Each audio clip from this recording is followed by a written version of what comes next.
రాసినటువంటి పద్యం గురించి మనం మాట్లాడుకుంటున్నాం. ఆ పద్యంలో భారతీయత అని అంటే బ్రాహ్మణ జాలమే అన్నట్లుగా, అదే ఇప్పుడు సర్వలోకానికి మణిమకుటమైంది అన్నట్లుగా ఆయన చెప్తూ ఉన్నట్లుగా చూసాం. దాని గురించి కొన్ని విషయాలు మనము కదిరి కృష్ణ గారిని అడిగి తెలుసుకుందాం. మీరు ఇలాంటి పద్యాలు ఇదే మొదటిసారి వింటున్నారా, లేకపోతే ఇంతకుముందు కూడా ఇలాంటి పద్యాలు ఏమైనా మన సంస్కృతిలో ఉన్నాయంటారా? వాస్తవంగా రామలింగేశ్వరరావు గారు చెప్పినటువంటి ఈ పద్యం ఏదైతే ఉందో అది చాలా అంటే ఆధునిక మానవుడికి ఇప్పుడున్నటువంటి 21st సెంచరీ మానవుడు రాయాల్సినటువంటి పద్యం కాదు అది. ఓకే. అయితే మీరు అడిగిన ప్రశ్న ప్రకారం గతంలో ఇట్లాంటివి ఏమైనా పద్యాలు ఉండేవా అంటే చాలా పద్యాలే ఉన్నాయి. భారతం నుంచి మొదలుకొని, రామాయణం నుంచి మొదలుకొని, ప్రబంధాల నుంచి మొదలుకొని, పురాణాల నుంచి మొదలుకొని ఇప్పటి వరకు అంటే దాదాపు భారతదేశానికి స్వాతంత్ర్యం వచ్చిన తద్వారా కూడా 1970వ దశకం దాకా రాసిన అన్ని పుస్తకాలలో ముఖ్యంగా శూద్రులను అంటే బీసీలను, తర్వాత ఎస్సీలను అక్కడక్కడ ఇట్లా దూషిస్తూ రకరకాలైనటువంటి పద్ధతుల్లో రాసుకుంటూ వచ్చారు. మీరు చాలాసార్లు శూద్రులు అని అనే పదం వాడుతూ ఉంటారు. అవును. అయితే మీ ఉద్దేశంలో శూద్రులను లేకపోతే ఎస్సీలను అంటూ వేరు వేరు చేసి మాట్లాడుతున్నారు. ఇది శూద్రులు అని అంటే ఎవరు? ఇప్పుడున్నటువంటి కొలోక్యల్గా ఉన్నటువంటి వాళ్ళు శూద్రులు ఎస్సీలను వేరు చేసి మాట్లాడడం కాదు, వాళ్ళ యొక్క నిచ్చెన మెట్ల వ్యవస్థను గురించి నేను మాట్లాడుతున్నా. ఓకే. నా దృష్టిలో సమాజంలో శూద్రులు ఎవరంటారు? ఇప్పుడున్న సమాజంలో బ్యాక్వర్డ్ క్లాసే శూద్రులు. అప్పుడున్న సమాజంలో వీళ్ళే అంటే చేతి వృత్తులు కలిగినటువంటి వాళ్ళు ఎవరైతే ఉన్నారో వీళ్ళందరినీ వాళ్ళు శూద్రులు అన్నారు. ఓకే. శూద్రులు అంటే ఎవరంటే కుండలు చేసుకునే వాళ్ళు, బట్టలు ఉతుక్కునే వాళ్ళు, పాలు పితుక్కునే వాళ్ళు, గౌళ్ళు కళ్ళు గీసేటటువంటి వాళ్ళు, వీళ్ళందరూ శూద్రులు. ఓకే. బ్రాహ్మణ క్షత్రియ వైశ్యులు తప్ప మిగిలిన వాళ్ళందరూ శూద్రులే అంటారు. శూద్రులే. అయితే తర్వాత ఒక దశకు వచ్చినప్పటికెల్లా అంటే కుల పరిణామం అనేది ఒక్కసారిగా జరిగిన పరిణామం కాదు. ఇది ఒక్కొక్క దశలో ఒక్కొక్క పరిణామం చెందుతూ వచ్చింది. ఒక దశకు వచ్చేటప్పటికెల్లా శూద్రులు ఏమయ్యారంటే విడిపోయి అతి శూద్రులుగా మారిపోయారు. ఓకే. అతి శూద్ర అనేటటువంటి ఇప్పుడు షెడ్యూల్ క్యాస్ట్గా చెప్పబడుతున్నటువంటి ఒక ఆర్డర్ వచ్చేసింది. సోషల్ ఆర్డర్ ఇది. ఓకే. అయితే సోషల్ ఆర్డర్లో 4 ఉంటాయి: బ్రాహ్మణ, క్షత్రియ, వైశ్య, శూద్ర. అతి శూద్ర అనేది సోషల్ ఆర్డర్లో లేదు. కానీ తర్వాత కాలంలో దాన్ని తీసుకొచ్చి ప్రత్యేకంగా దాని గురించి కావ్యాలు రాసి దాని మీద చాలా భయంకరమైనటువంటి ఈ కావ్యాలలో దూరం దూరం దూరం అని అంటున్నారు. ఆ దూరము ఇప్పుడు కరోనాకున్న దూరం ఒకటే అంటారా? అదే నేను చెప్పబోయేది. ఏమంటే అక్కడ రాసినటువంటి కావ్యాలు రాసినందుకే అవి దుర్మార్గమైనవి అని కదా మనం దాన్ని త్యజిస్తున్నాం. దాన్ని బాబాసాహెబ్ అంబేద్కర్ గారు వాటన్నిటిలో ఉన్నటువంటి లోపాలన్నీ బయటకు తీసి ఇవి తప్పు, ఇది మోసము, ఇది కరెక్ట్ కాదు అని చెప్పేసి కదా వాటన్నిటి త్రోసిపుచ్చి భారత రాజ్యాంగంలో అట్లాంటి దూషణలకు వీలు లేకుండా, అట్లాంటి వివక్షకు వీలు లేకుండా, అలాంటి దూరం పెట్టడాలకు వీలు లేకుండా మానవులందరూ సమానం అనేటటువంటి స్వేచ్ఛ, సమానత్వం, సౌభ్రాతృత్వం అనేటటువంటి పునాదుల మీద కదా కొత్త సమాజాన్ని పునర్నిర్మించుకోమని చెప్పాడు. భారత రాజ్యాంగం ప్రకారం కదా ఒక భారత నూతన సమాజం ఏర్పడాలని చెప్పేసి మోడర్న్ సొసైటీ కోసం ఆయన కలలు కన్నాడు. ఆయన కాదు, భారతదేశ సమాజం కోసం స్వాతంత్ర్యానంతరం వచ్చినటువంటి మేధావులంతా కూడా కలలు కన్నారు. సోషలిస్టులు కానీ సరే కొద్ది తేడాలతోటి, పర్సంటేజీల తేడాలతోటి. ఇప్పుడు సాధారణంగానే ఒక మున్నూరు కాపుకు ఉండేటటువంటి తీక్షణతకి చాకలి కులానికి ఉండే తీక్షణతకు తేడా ఉంటుంది. అంటే మున్నూరు కాపుల పట్ల అగ్రకులాలు అనబడే దోపిడీ కులాల వాళ్ళు కొంత సాఫ్ట్ కార్నర్ను కలిగి ఉంటారు. అందువల్ల కొద్దిగా వాళ్ళకి మధ్యన భేదాభిప్రాయాలు తక్కువ ఉంటుంది, కానీ తక్కువ ఉంటుంది. కానీ అదే చాకలి విభజనలో కూడా 100% తీవ్రత ఉంటుంది.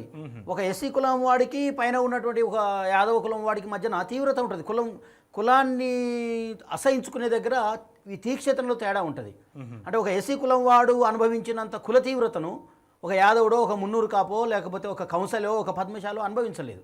వాళ్ళకు కూడా ఉంది, లేదని కాదు, వాళ్ళకు కూడా ఉంది, కానీ అనుభవించలేదు. నాకు నిన్న ఒక మిత్రుడు ఫేస్బుక్లో లైవ్ పెట్టిన తర్వాత ఇదే విషయంలో ఒక మిత్రుడు నాకు ఫోన్ చేశాడు. ఆయన చాదాత్త శ్రీ వైష్ణవ సాతాని కులం అంటారు. ఆయన చెప్తున్నాడు, సార్ మమ్మల్ని సాతాను వాళ్ళని అవమానిస్తారు, వాళ్ళు మమ్మల్ని అసలు గుర్తించరు, మాకున్న బాధలు ఈ దేశంలో ఎవరికి లేవని ఆయన చెప్పుకుంటూ ఒక చాంతాడంతా చెప్పుకుంటూ వచ్చాడు నాకు. సరే, నాకున్న బిజీ వల్ల ఎంతో నేను సరిగ్గా మాట్లాడలేకపోయాను. అంటే అన్ని స్థాయిల్లో ఈ కుల వ్యవస్థ యొక్క ప్రభావం ఉంది. అంటే బ్రాహ్మణాజాలం మణిమకుటమయ్యింది అని పద్యం రాసేంత గొప్పతనం ఈ భావజాలంలో ఏముందంటారు? అదే నేను చెప్పేది. ఇది లేదనే తిరస్కరిస్తున్నాం దాన్ని. అంబేద్కర్ గారు తిరస్కరించారు, నెహ్రూ తిరస్కరించాడు. ఈ దేశంలో ప్రోగ్రెసివ్ వాదులందరూ కొద్ది తేడాలతో పెద్ద తేడాలతో అంబేద్కర్ గారు 100% వ్యతిరేకిస్తే రామ్ మనోహర్ లోహియా లాంటి వాళ్ళు 80% వ్యతిరేకించారు. సుభాష్ చంద్రబోస్ లాంటి వాళ్ళు కొద్దిగా వ్యతిరేకించారు. గాంధీ లాంటి వాళ్ళు 10% వ్యతిరేకించారు. ఒక చిన్న ప్రశ్న మీకు, అంటే ప్రేక్షకులకు కొంచెం స్పష్టత రావటం కోసం, బ్రాహ్మణవాదం లేకపోతే బ్రాహ్మణాజాలం అని అంటున్నారు. ఇది బ్రాహ్మణులు అనే వ్యక్తుల గురించి మీరు మాట్లాడుతున్నారా, లేకపోతే దాని వెనుక ఉన్నటువంటి ఆలోచన గురించి మాట్లాడుతున్నారా? రైట్. బ్రాహ్మణులు వేరు, బ్రాహ్మణవాదం వేరు. Okay okay. బ్రాహ్మణులు అనేటటువంటి వాళ్ళు ఎవరు అని చెప్తే వాళ్ళు డిఫినేషన్ ఇచ్చారు, మనం ఇవ్వలే. అసలు ఈ దేశంలో ఫలానా దానికి ఈ డిఫినేషన్ ఇచ్చినటువంటి సందర్భాలు మనకు లేవు. ఓకే, మనకు లేవు. వాళ్ళే ఏ డిఫినేషన్ ఇచ్చినా ఏం డిఫినేషన్ ఇస్తారు? ఇప్పుడు నేను ఇక్కడ వచ్చి మాట్లాడుతున్నాను అనుకో, రక్షణ అంటే క్రిస్టియన్ ఛానల్, కదిరి క్రిస్టియన్ అయిపోయాడు, క్రిస్టియన్లకు అమ్ముడు పోయాడు. మీరు TV5 కూడా వెళ్తారు కదా, వాళ్ళ డిఫినేషన్ ఇస్తారు, నేను ఇచ్చలే డిఫినేషన్ కాదు. వాళ్ళు నాకు డిఫినేషన్ ఇస్తారు, నేను ఎట్లా బతకాలి, నాకేం బిరుదు ఉండాలి, నేనేం బట్టలు వేసుకోవాలి, నేనేం బొట్టు పెట్టుకోవాలి, నేను ఏ టీవీలో మాట్లాడాలి, నేనేం మాట్లాడాలో వాడు డిక్టేట్ చేస్తుంటాడు నాకు. డిఫినేషన్, నా డిఫినేషన్ కూడా కదిరి కృష్ణ అంటే ఎవరు అంటే వాడు డిఫినేషన్ చేస్తాడు అనమాట. క్రైస్తవులకు అమ్ముడు పోయినోడు, ఇంకోడని. నేను TV9లో చెప్పిన, నా అకౌంట్ నెంబర్ ఇచ్చి, ఏ క్రైస్తవుని కన్నా నా అకౌంట్లోకి డబ్బులు వస్తే జర చెప్పండి రా నాయన అని చెప్పిన నేను. ఇక ఇంతకంటే ఇంకెవడు చెప్తాడు? వాడు అంటాడు ఆన్లైన్లో ఏదైనా మాట్లాడచ్చు. ఏదైనా మాట్లాడింది రా, అకౌంట్ నెంబర్ ఇచ్చిన కదా, పట్టుకోవచ్చు కదా. ప్రభుత్వానికి హక్కులు లేవా? ఈ బ్రాహ్మణులకు తెలివి లేదా? పోయి అకౌంట్ నెంబర్ తీసి పోయి ఇన్ని కోట్ల రూపాయల డబ్బులు వచ్చినాయి వీడికి, ఇన్ని అపార్ట్మెంట్ ఉన్నాయి, ఇన్ని బిల్డింగ్లు ఉన్నాయి, ఇన్ని ఎకరాల భూమి ఉంది, నా పేరు మీద, నా కుటుంబం పేరు మీద, నా పిల్లల పేరు మీద 100 గజాల భూమి చూపామని నేను అమ్ముడు పోయినట్టు 100 గజాల భూమి అని ఉండదు నా మీద. అంటే డిఫినేషన్ అనే వరకు నేను అంటున్నా, డిఫినేషన్ వాళ్ళు ఇస్తుంటారు. వాడు ఏం చేశాడంటే యజనం యాజనం తదా ఏమన్నాడు? యజనం పూజ చేసేవాడు, యాజనం పూజ చేయించేవాడు, అధ్యాపనం చదువు చెప్పడం, అధ్యయనం చదువుకోవడం, అధ్యాపనం ఛాయజనం యాజనం తదా దానం ప్రతిగ్రహం చైవ బ్రాహ్మణ నామ కల్పయేత్. బ్రాహ్మణుడు అంటే ఎవరు అంటే చదువు చెప్పేవాడు, చదువుకునేవాడు, పూజ చేసేవాడు, పూజ చేయించేవాడు, లేదా యజ్ఞయాగాలు చేయించేవాడిని బ్రాహ్మణుడు అంటారు అని వాళ్ళే చెప్పారు. వాళ్ళు బ్రాహ్మణులు. అయితే ఆ పూజ చేసే వాళ్ళకి నేను వ్యతిరేకం కాదు. ఓకే. లేకపోతే ఆ చదువు చెప్పే వాళ్ళకు నేను వ్యతిరేకం కాదు. ఆ వేదం చదువుకునే వాళ్ళకు నేను వ్యతిరేకం కాదు. నీ వేదం నువ్వు చదువుకుంటున్నావు, నాకేంటి సమస్య? సమస్య ఎక్కడుంది అంటే, అంతవరకు ఉంటే బాగానే ఉండేది. బ్రాహ్మణవాదాన్ని తీసుకొచ్చారు. ఇది అంటే ఆ బ్రాహ్మణుల సంఖ్యకు ఈ బ్రాహ్మణవాదానికి మధ్యన ఉన్న డిఫరెంట్ చెప్తున్నా. బ్రాహ్మణవాదం అంటే ఏంటంటే, మేము ఎవరైతే పూజ చేస్తున్నామో, మేము ఎవరైతే వేదాలు చదువుకుంటున్నామో మేము గొప్ప వాళ్ళము. చదువుకోనటువంటి వాళ్ళు ఎవరైతే ఉన్నారో, అంటే ఇది చదవని వాళ్ళు ఎవరైతే ఉన్నారో వాళ్ళంతా మూర్ఖులే కాదు, వాళ్ళకి ఇది చదువుకునేటటువంటి అవకాశం మేము ఇవ్వడం లేదు, వాళ్ళకి మేము సమానత్వం ఇవ్వడం లేదు. మిగతా అన్ని వర్గాలు మాకంటే తక్కువయే.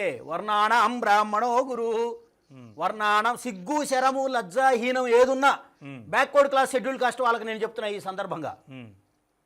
ఇది నేను రాసిన శ్లోకం కాదని 1,00,000 సార్లు చెప్పాను, కానీ బ్యాక్వర్డ్ క్లాసు షెడ్యూల్ క్యాస్ట్ ఈ మాదిగోళ్ళే నా మీద పడి ఏడుస్తూ ఉన్నారు ఆన్లైన్లలో. నేను చెప్తున్నా, ఇది నన్ను ఒక్కని తిట్టింది కాదురా, అందరిని అవమానిస్తున్నాడు వాడు. వర్ణాణం బ్రాహ్మణో గురు, వర్ణాలన్నింటికల్లా బ్రాహ్మణుడే గురువు, మిగతా వాళ్ళంతా తక్కువే, మిగతా వాళ్ళంతా కాళ్ళ కింద ఉండవలసిందే, మిగతా వాళ్ళంతా అస్పృశ్యులే, మిగతా వాళ్ళని ఎవరిని ముట్టుకోరాదు. ఇది బ్రాహ్మణవాదం. అర్థమైంది? ఇప్పుడు బ్రాహ్మణవాదానికి ఇదే మణిమకుటం అంటారు. ఇదే బ్రాహ్మణవాదాన్ని ఇప్పుడు రామలింగేశ్వర శాస్త్రి చదివాడు నిన్న.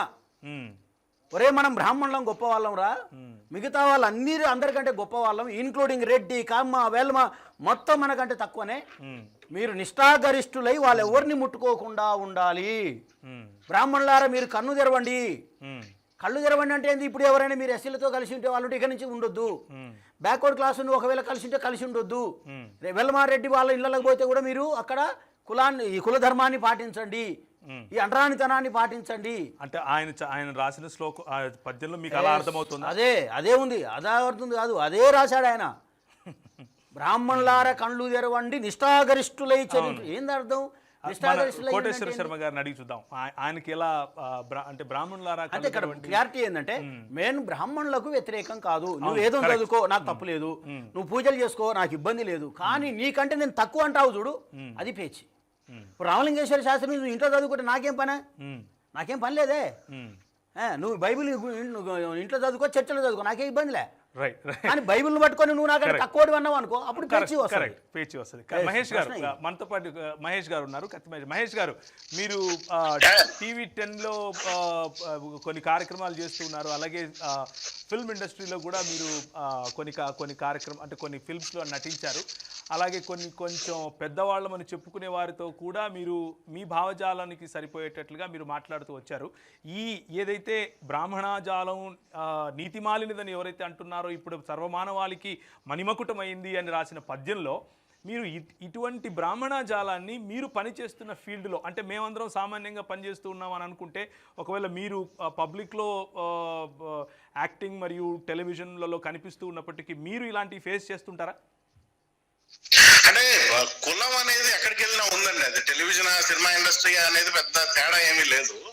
కులము ఉంది, కులంతో పాటు వచ్చే వివక్ష ఉంది, కులంతో పాటు వచ్చే అడ్వాంటేజ్లు ఉంటాయి. ఖచ్చితంగా వాటికి మినహాయింపు ఇవే ఇండస్ట్రీలు ఏవి కావు అని చెబుతాను. కాకపోతే ఇక్కడ బ్రాహ్మణాధిక్యత కన్నా ఇతర ఓసీ కులాలను ఏవైతే మనం ఇప్పుడు అంటున్నామో, కమ్మ, కాపు, రెడ్డి, వేలమ్మ, దీనికి సంబంధించిన కులాల ఆధిపత్యం సినిమా ఇండస్ట్రీలో ఉంది.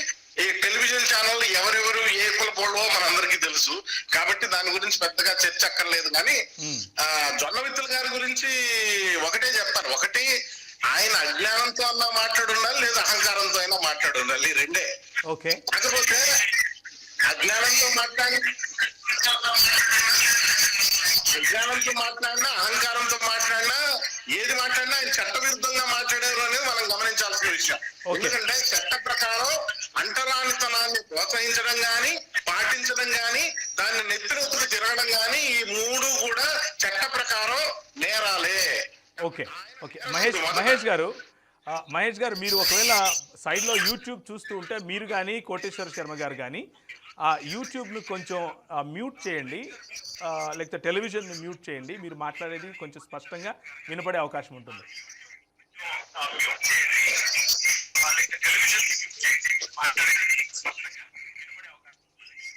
రైట్, చెప్పండి. రైట్, కోటేశ్వర శర్మ గారు కొంచెం మ్యూట్ చేయాలి సార్. అది వినిపిస్తూ ఉంది.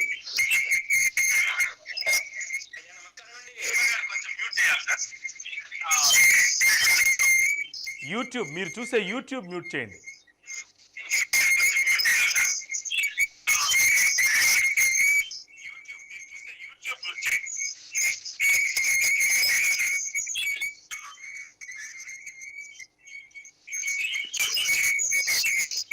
రైట్. మహేష్ గారు కొంచెం అది సెట్ చేసుకున్న తర్వాత మళ్ళీ మీ దగ్గరికి వస్తాను దయచేసి.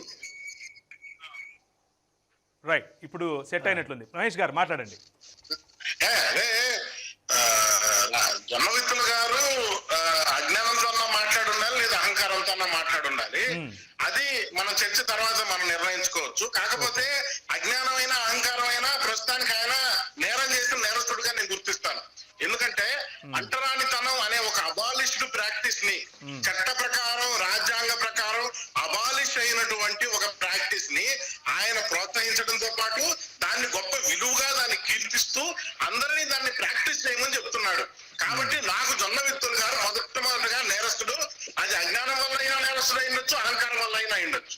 అంటే బ్రాహ్మణులు నిష్ఠాగరిష్ఠులై వారి జీవన విధానాన్ని కొనసాగించండి అని అంటే అది అంటరానితనాన్ని ప్రోత్సహించడం అని ఎలా చెప్తున్నారు?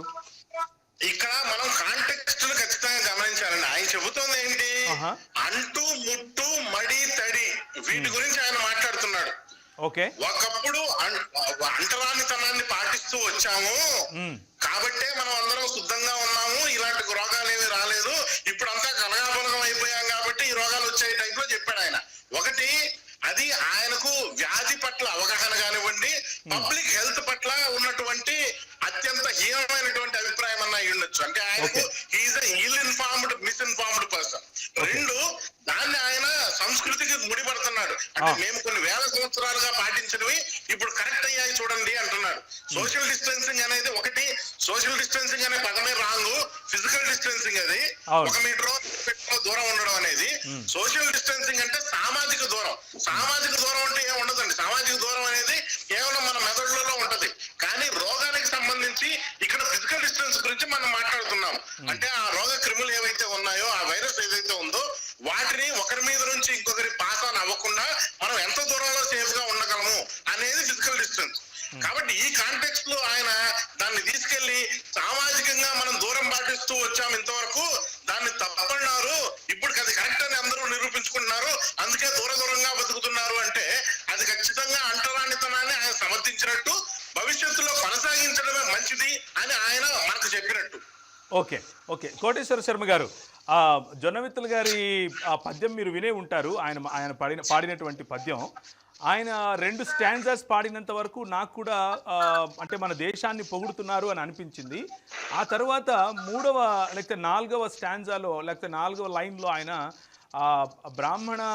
బ్రాహ్మణులారా ఇప్పటికైనా మేల్కోండి, లేకపోతే నిష్ఠాగరిష్ఠులై జీవించండి అని చెప్పడంతో ఆయన దేశాన్ని బ్రాహ్మణవాదానికి ముడివెడుతున్నారు అన్న ఆలోచన నాకు వచ్చింది. మీరేమంటారు? దేశాన్ని బ్రాహ్మణవాదంతో ముడిపెట్టచ్చు అంటారా?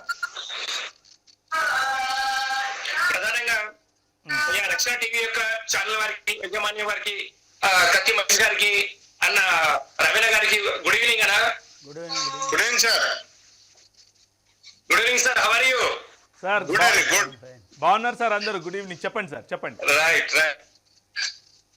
అయ్యా, ఇక్కడ ప్రధానంగా మీరు తీసుకొచ్చి ఒక జొన్నవిత్తుల వారి అంశంలో తెలుగు సమాజాన్ని కించపరచాలనుకున్నారా, తెలుగు సమాజం వ్యక్తులను కించపరచాలనుకున్నారా, మీ ఈ కార్యక్రమం పెట్టడం గల పూర్తి ఉద్దేశం ఏమిటంటారు? అంటే ఇప్పుడు ఈ చర్చ పెట్టడానికి జొన్నవిత్తుల గారిని ప్రత్యేకంగా టార్గెట్ చేస్తున్నారా, హిందూ భావజాలాన్ని టార్గెట్ చేస్తున్నారా, అంటే కరోనా వ్యాధిని టార్గెట్ చేస్తున్నారా? దీని మూలం ఏమిటి? మీకు ఎలా అర్థమైందో చెప్పండి ప్రవీణ్ గారు. నేనే మాట్లాడుతున్నానండి, మీకు ఎలా అర్థమైందో చెప్పండి, దాన్ని బట్టి మాట్లాడదాం. అంటే మాకంటే పూర్తిగా ఒక వ్యక్తిని టార్గెట్ చేస్తూ మాట్లాడుతున్నట్టు కనపడుతుంది ఇక్కడ. ఓకే, ఆ వ్యక్తి మాట్లాడిన మాటలను టార్గెట్ చేస్తూ మాట్లాడుతున్నామండి. ఇప్పుడు ప్రధానమైన అంశం ఏమిటి? మనకు కరోనా వచ్చింది, భారతదేశమే కాకుండా భూమండలం మీద ఉండబడిన అనేక వ్యక్తులకు, జనాలకు ఇబ్బంది కలుగుతున్నాయి. మన భారతదేశాన్ని గురించి అనేక దేశాలు లాంటి వాళ్ళు సంస్కారాన్ని నేర్చుకుంటున్నాయి, నమస్కారాన్ని నేర్చుకున్నాయి, సోషల్ డిస్టెన్స్ ని నేర్చుకున్నాయి. అనేకమైనటువంటి విపత్తుల నుంచి పడడానికి మన జొన్నవిత్తులుగా ఒక సనాతన ఆచారాలు భారతదేశంలో గొప్పవి అని చెప్పుకుంటూ రావడం అనేది జరిగింది తప్ప, ఆ సనాతన ఆచారాలు ఏంటి సార్? కేవలం ఒక బ్రాహ్మణ జాతిని అక్కడ తీసుకురావడం అనేటువంటిది కాదు. సరైన అంశం ఏమిటంటే, మీరు చర్చలో కూర్చున్న ఇద్దరు వ్యక్తులు కూడా సమాజానికి హానికరం అండి. గుర్తుపెట్టుకోండి ప్రవీణ్ గారు. ఇక్కడ కూర్చున్న ఇద్దరు, కదిరే కృష్ణ మన మహేష్ అన్న, ఇద్దరు కూడా హిందూ భావజాలానికి ఎలాంటి సంబంధం లేని హిందూ భావజాలమైన విషపు కూటలను, విషయాలు వెదజల్లేటువంటి వ్యక్తులను తీసుకొచ్చి మీరు చర్చలు చేస్తున్నారు. ఇది చాలా ఎంతవరకు సమంజసం అని చెప్పి నేను ప్రశ్నాంకంగా నేను అడుగుతున్నాను ఒకసారిగా. కోటేశ్వర శర్మ గారు, మీరు డైరెక్ట్ గా కృష్ణని అడగచ్చు ఆయన భావజాలంలో విషయం ఏంటి అని. కాకపోతే ఆయన సూటిగా అడిగిన ప్రశ్న ఏంటి అని అంటే, ఈ సనాతన ఆచారాలు అని మీరు ఏవైతే అన్నారో, దేన్నైతే ఇప్పటికైనా బ్రాహ్మణులు కళ్ళు తెరిచి నిష్ఠాగరిష్ఠులై అని ఆయన పాడారు కదా, ఏ ఆచారాల గురించి, ఏ నిష్ఠాగరిష్ఠులై ఉండాలి అని అడుగుతున్నారు. ఇంకో విషయం ఏంటంటే, ఇప్పుడు తిరుమల క్షేత్రం ఉంది, శ్రీశైల క్షేత్రం ఉంది, వేములవాడ క్షేత్రం ఉంది. అనేక దేవాలయాలు సూర్యోదయానికి పూర్వమే లేచి మంగళ స్నానం ఆచరణ చేసి, దేవుడి కైంకర్య కార్యక్రమం చేసి, భగవంతుడికి ప్రసాదన చేసి, సర్వమాన సౌభ్రాతృత్వం కోసం లోక సమస్త సుఖినో భవంతు అనేటువంటి ఒక బ్రాహ్మణ నిష్ఠాగరిష్ఠులు ఉండబడినటువంటి మన భారతదేశంలో, మన హిందూ ధర్మంలో సర్వమాన సౌభ్రాతృత్వం కోసం చేసేటువంటి మన పూర్వీకులు, మన పెద్దవాళ్ళందరూ ఈ మడి ఆచార కార్యక్రమాలు పెట్టారు. కనుకనే ఈ మడి ఆచారం ఒకనొక సందర్భంలో మధ్య కొన్ని కాలంలో ఈ కదిరి కృష్ణ అన్న లాంటి వాళ్ళు, మన వీళ్ళందరూ కూడా ఏమిటండి మడి అండి ఆచారం ఏమిటి అనేటువంటి దాన్ని తుంగలో తొక్కుతూ వచ్చారు. ప్రపంచ సాంస్కృతిక నాగరికతలు హైదరాబాద్ గా కాకుండా ఇండియా అంతా విస్తరింపజేసింది.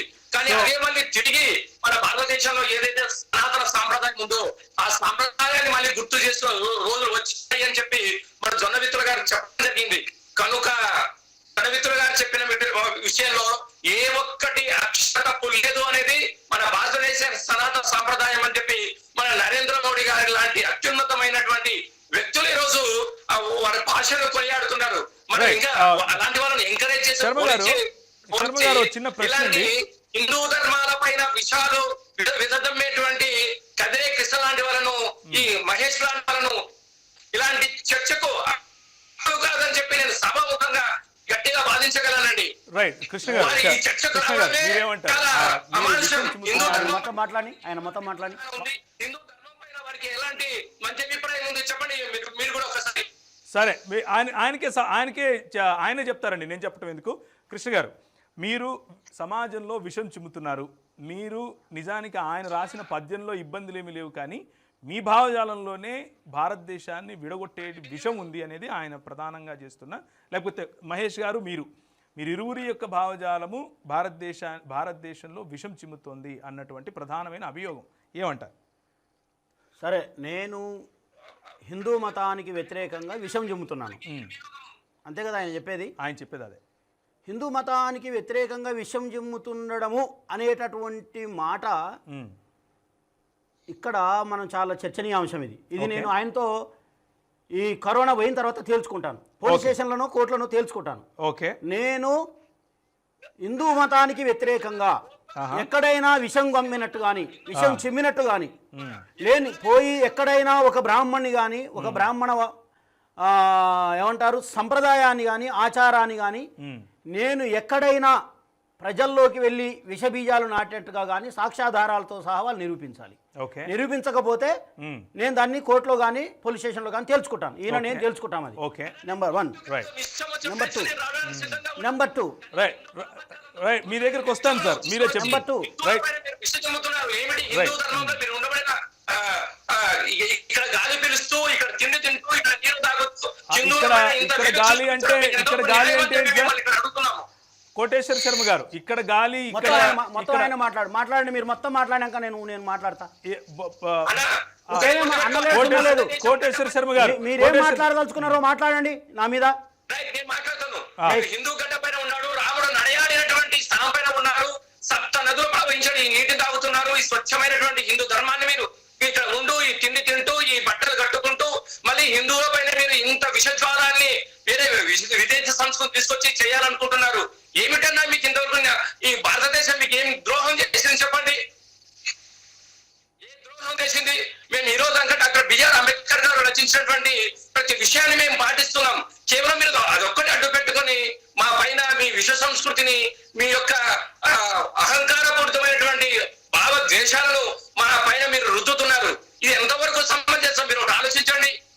రైట్, మీకు సమాధానం వస్తుంది. మీరు మధ్యలో దయచేసి ఇంకేమైనా మాట్లాడేది కానివ్వండి, మీరు కానివ్వండి. హిందూ గడ్డ పైన మీరు తిరుగుతున్నారా? రాముడు నడయాడిన భూమిపైన మీరు తిరుగుతున్నారా? అలాగే సప్తనదులు ప్రవహించే, అంటే హిందూ అనేది కోటేశ్వర శర్మ గారిది, రాముడు అన్న ఆయన కోటేశ్వర శర్మకు సంబంధించిన వారు, సప్తనదులు ఆయనకు సంబంధించినవి, భారతదేశం ఆయనకు సంబంధించింది. మీరెవరు? మీరు ఎందుకు హిందూ మతాన్ని ప్రశ్నిస్తున్నారు? అలా ప్రశ్నిస్తే మీరు హిందూ మతం పైన విషం చిమ్ముతున్నట్లు ఏమంటారు? సరే, నేను హిందూ మతం పైన విషం చిమ్ముతున్నా, సరేనా? విషం చిమ్మకుండా వీళ్ళని పొగడాలి, వీళ్ళకి భజన చేయాలి, వీళ్ళకి ఓకే ఒప్పుకుంటా. కానీ ఈ దేశంలో తిండి తింటున్నావు అన్నాడు. ఈ దేశంలో తిండి ఈ బ్రాహ్మణులు తయారు చేస్తే తింటున్నా, లేకపోతే ఈ బ్రాహ్మణులు పండిస్తే తింటున్నా, లేకపోతే వీళ్ళ తాతలు వీళ్ళ అయ్యలు ఎవరైనా తెచ్చిపెడితే నేను తింటున్నా. ఈ దేశంలో వ్యవసాయం చేసేది మా బీసీలు, ఈ దేశంలో పంటలు పండించేది మా ఎస్సీలు. పంటలు పండిస్తున్నారు ఇప్పుడు ఎస్సీలు. ఈ దేశంలో పంటలు కోసి మోసి కుప్పనూర్చి వాటిని రైతు ఇంటి దాకా తీసుకుపోయేది మా ఎస్సీలు. అంటే మేం పండించిన పంట మేము తింటున్నాం. మరి నువ్వెవరి పంట తింటున్నావు? నువ్వెవరి కష్టం తింటున్నావు? ఎవరు ద్రోహి ఇక్కడ? ఎవరు ఈ సమాజానికి కీడు చేస్తున్నారు? ఎవరు ఈ భారతదేశం సొమ్ము తిని ఈ భారతదేశ ప్రజలపైనే మనుధర్మ శాస్త్రాన్ని ఆచరించమని చెప్తున్నారు? ఎవరు ఈ శాస్త్రాలను రాసి ఎవరిని అంటరాని వాళ్ళని చేశారు? నువ్వు అంటరాని వాడు అయినవా? మేము అంటరాని వాళ్ళమైనవా?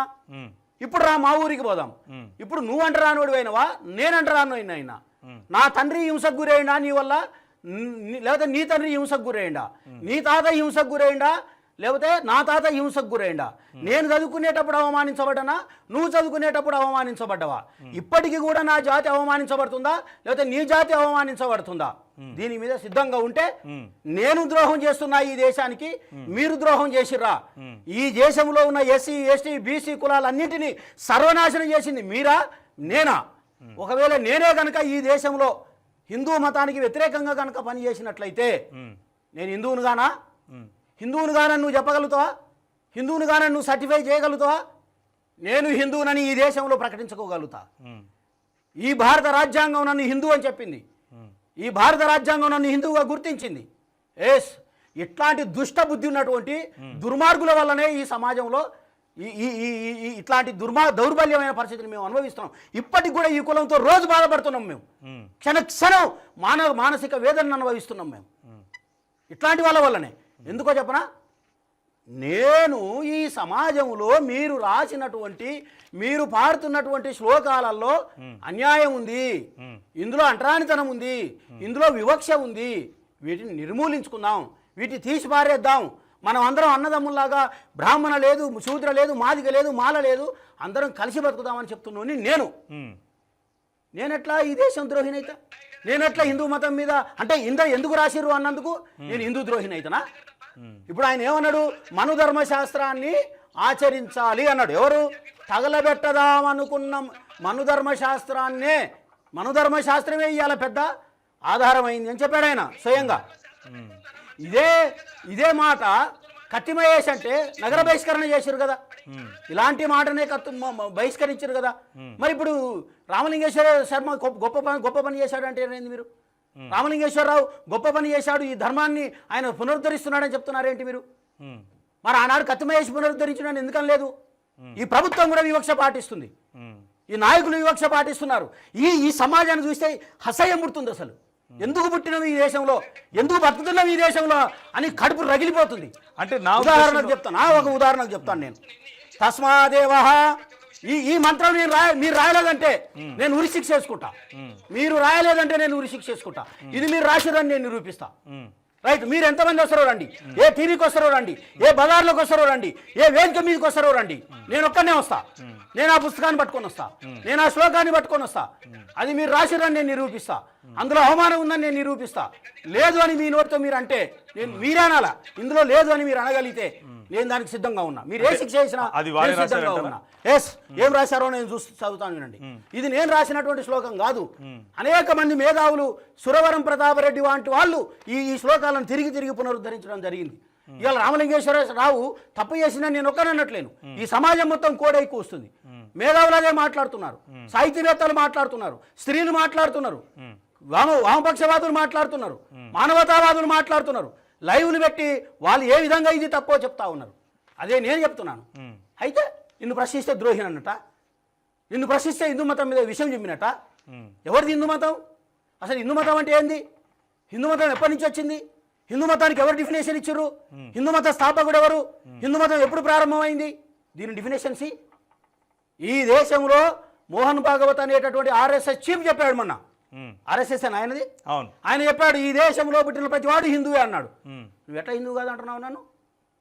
నేను ఇచ్చిన బట్టలు దోసుకున్నావు నువ్వు, నేను బట్టలు ఉతికిస్తే నువ్వు వేసుకుంటున్నావు, నేను చెప్పులు కుట్టిస్తే నువ్వు వేసుకున్నావు, నేను పుస్తకాలు తయారు చేసి ఇస్తే నువ్వు రాసుకున్నావు, నేను తిండి పెడితే నువ్వు తింటున్నావు.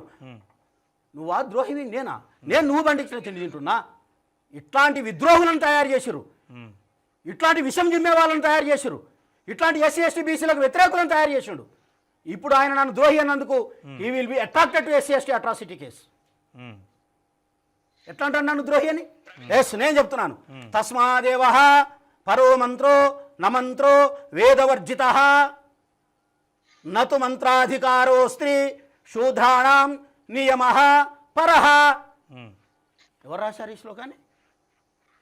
ఈ శ్లోకం రాసిన చెప్పుతో కొట్టాలా, చేయితో కొట్టాలా? ఏం రాశాడు చెప్తున్నాను. తస్మాదేవ పరో మంత్రో నమంత్రో వేదవర్జిత నమంత్రో, వేదము లేదు, మంత్రాన్ని ఏంది మంత్రాన్ని నేర్పడానికి వీల్లేదు. ఎవరికి? నమంత్రాధికారో స్త్రీ శూద్రాణం నియమ. స్త్రీకి శూద్రునికి, స్త్రీకి శూద్రునికి వేదాన్ని ఇచ్చేటటువంటి అధికారం లేదు అని ఎవరు రాసిరు ఇది? రైట్. నేను ఇది రాసినోడు హిందూ ద్రోహ్య, ఇది రాసినోడు భారత ద్రోహ్య. చదువు రాక కష్టాల పడి తిండి లేక తిప్పలు లేక చెప్పులు లేక 10 కిలోమీటర్లు నడిచి చదువుకొని పుస్తకాలను చదువుకొని ఇక్కడికి వచ్చిన తర్వాత కూడా ఇంత చదువుకున్న తర్వాత కూడా మీరు అంటరాని వాళ్ళు రా అని చెప్పి అంటుంటే, నువ్వు శూద్రుడివి రా అంటుంటే కూడా, డాక్టరేట్ చేసిన తర్వాత కూడా నువ్వు మీరు అంటరాని వాళ్ళు రా, మిమ్మల్ని దూరం పాటించాలి అంటే మనుధర్మ శాస్త్రాన్ని మేము పాటిస్తున్నాం అని చెప్పేసి మీరంటే నేను ఈ దేశానికి ద్రోహినా? నేను ఈ దేశంలో ఏమన్నా మీలాగా అట్లా వేషాలు వేసుకొని నేను ఎక్కడైనా తిరిగి ప్రచారం చేస్తున్నానా? ఏం మాట్లాడతారండి? ఇట్లా ఒక ముద్ర వేయటం, శర్మ గారు ఇంకా టైం ఉంది మీ దగ్గర, ప్రవీణ్ గారు ఇట్లా ముద్ర వేయటం, మనిషిని మాట్లాడకుండా చేయడం, మనిషిని నోరు నొక్కేయడం, ఇట్లాంటి చేస్తే ఏమవుతారు? ఇప్పుడు ఎస్సీ ఎస్టీ బీసీలు ఏమనుకుంటారు?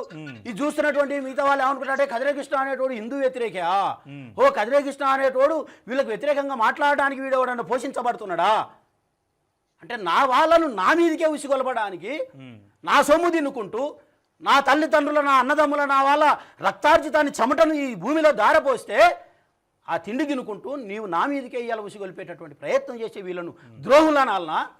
కత్తి మహేష్ గారు, మీరు కూడా ఈ దేశంలో విషం చిమ్ముతున్నారు అని వ్యాఖ్యలు చేశారు కోటేశ్వర శర్మ గారు.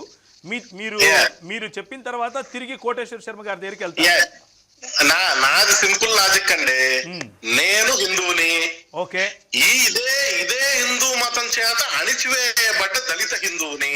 నాకు ఈ మతంతో సమస్యలు ఉన్నాయి, నాకు ఈ మతంలో సంస్కరణలు కావాలి, నాకు ఈ మతంలో నా అధికారం కావాలి, నా హక్కులు కావాలి. నా హక్కుల్ని అణిచివేసే వాళ్ళు ఎవరితో అయినా సరే వాళ్ళతో పోరాడతాను.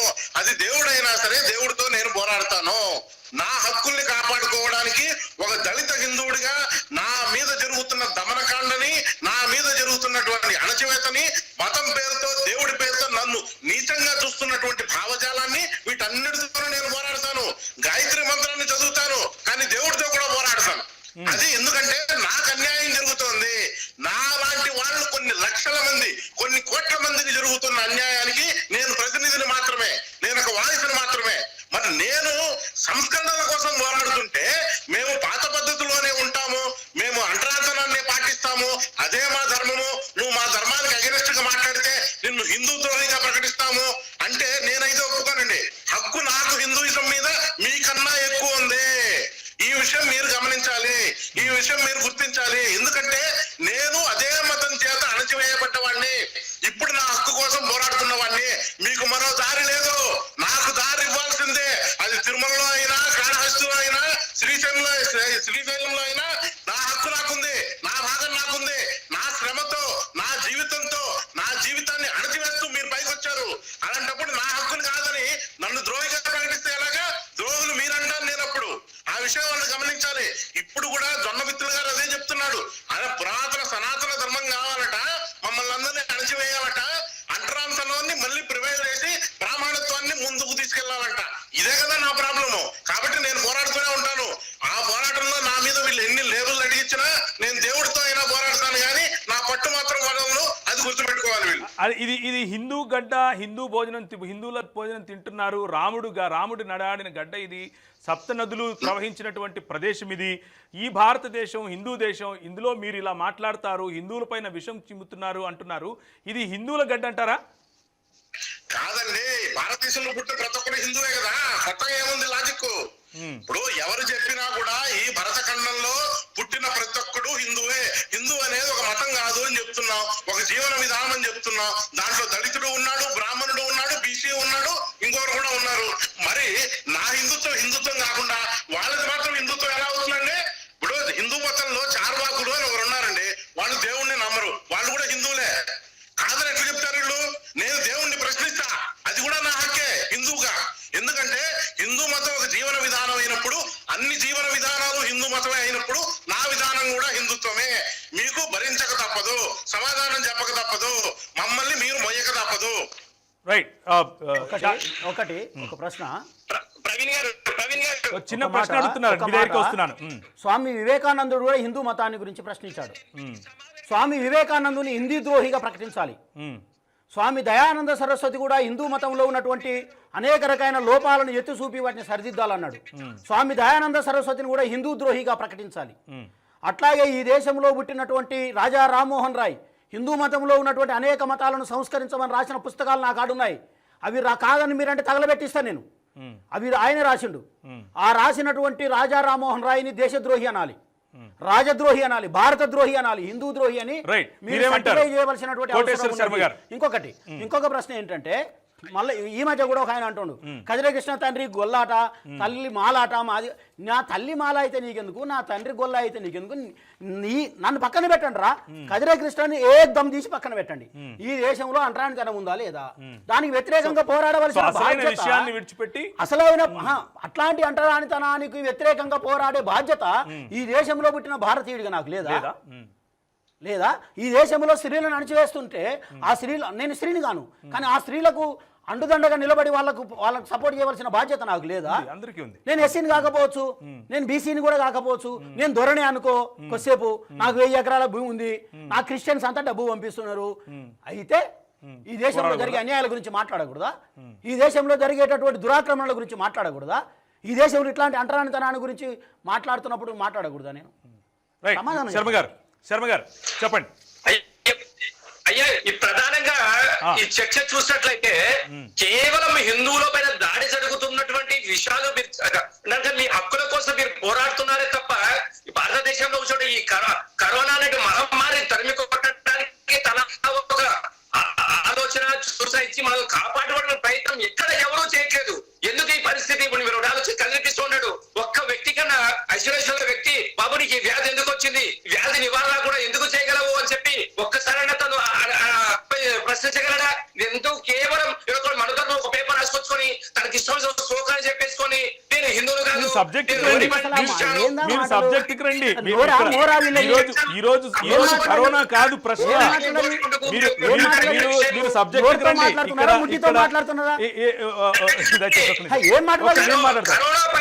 కరోనా పైన ప్రశ్న కాదు. ఈయన ఆ శ్లోకం ఆయన రాయలేదు, మీరే రాశారని ఆయన చెప్తున్నారు. మీరేమంటారు?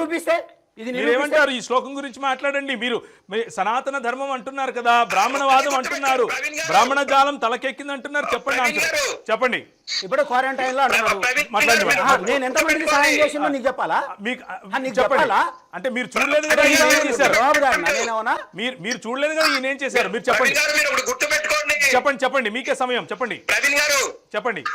హిందూ ధర్మం పైన ఏ ఒక్క ఆవగింజంత విశ్వాసం లేనటువంటి విషయాలు సిమ్మేటువంటి ఒక ఇద్దరు తీసుకొని కూర్చోబెట్టి చర్చ చేయడం అనేటువంటిది సమస్య. హిందూ మతం పైన విషయం చెప్పడం కాదు సమస్య. హిందూ మతం అంటే బ్రాహ్మణవాదము, బ్రాహ్మణ జాలము అంటూ ఒక కవిత రాశారు. ఆ కవిత మిగిలిన వారిని వివక్ష చూపేదిగా ఉంది. దానిపైన చర్చ జరుగుతుంది. మీరు ఆ చర్చ మీద మాట్లాడండి. అంతే తప్ప మరి ఇలా డిస్కషన్ తప్ప ఎక్కడో నేను మన ధర్మం మీద రాసుకొచ్చాను, స్వామి వివేకానంద చెప్పినాడు, ఏమిటండి ఈ చర్చ? మీరు చెప్పండి. మీరు చెప్పండి. సనాతన ధర్మంలో ఉన్న ఆచారాలు ఏంటో మీరు చెప్పండి. సనాతనమైన ఒక ధర్మం ఏం చెప్పిందయ్యా అంటే, ఇలాంటి విపత్కరమైన సమయాలలో శుభ్రతను పాటించు, వ్యక్తికి సనాతనమైన ఆచారాల్లో కదిరే కృష్ణను ఈ దేశంలో విషం చిమ్ముతున్నాడు అని చెప్పమని చెప్పిందా? ఏం తెలుస్తుంది ఆయనకి చర్చ తీసుకొచ్చారని నేను అదే ప్రశ్న మిమ్మల్ని కూడా అడగచ్చండి. మిమ్మల్ని కూడా పిలిచాను. ఆవగింజంత హిందుతత్వం లేదంటున్నాడు కదా, ఆవగింజంత హిందుతత్వం లేదంటున్నాడు. అలా కాదు శర్మ గారు, మిమ్మల్ని కూడా పిలిచాము. మీ విజ్ఞతకు మిమ్మల్ని పిలిచాం, వారి విజ్ఞతను వారి పిలిచాం, మహేష్ గారి విజ్ఞతకు వారి పిలిచాం. ఆవగింజంత లేదంటుండు కదా. నా పేరు కదిరే కృష్ణ, మా నాయన పేరు కదిర నరసింహ, నా తాత పేరు కదిర లచ్చయ్య, ఇంకా నా ముత్తాత పేరు ఇక నాకు రాదు కానీ ఆయన కూడా హిందువే. ఓకే, నేను ఉండరా బాబు చెప్పండి. మన్నాడు వరకు కూడా నేను ఇదే ఆంజనేయ స్వామికి దీపం వెలిగించి ఏమి నా ఊర్లో అఖండం అంటారు దాన్ని, అఖండం తిప్పినటువంటి నా ఊరికి నేను హిందూ మతాన్ని ఆవగిందంత లేదంటున్నావు కదా. నా తండ్రి పేరు కనుకో, నా తాత పేరు కనుకో, నా పేరు కనుకో, నా బిడ్డ పేరు కనుకో, నా కొడుకు పేరు కనుకో. ఓకే, లేకపోతే హిందూ మతానికి ఏం చేసిందో కనుకో. శర్మ గారిని అడుగుదాం. శర్మ గారు మీరేమంటారు? మీరు ఏ ప్రాతిపదిక మీద ఈయన హిందూ కాదంటున్నారు?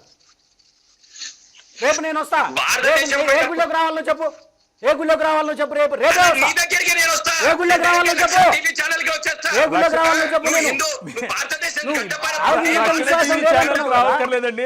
ఆగినంత విశ్వాసం లేదంటున్నావు రక్షణ కదా? టీవీ ఛానల్ కి రావక్కర్లేదు. నా ప్రశ్న ఏమిటంటే మీరు ఏ ప్రాతిపదిక మీద వీరిద్దరిని హిందువులు కాదంటున్నారు? మీరే కాదండి, హిందువులం కాదనుకో అనుకో. అయ్యో ఇప్పుడు ఈ రామలింగేశ్వర శాస్త్రి దాని మీద చర్చ చేసే అధికారం మాకు లేదా?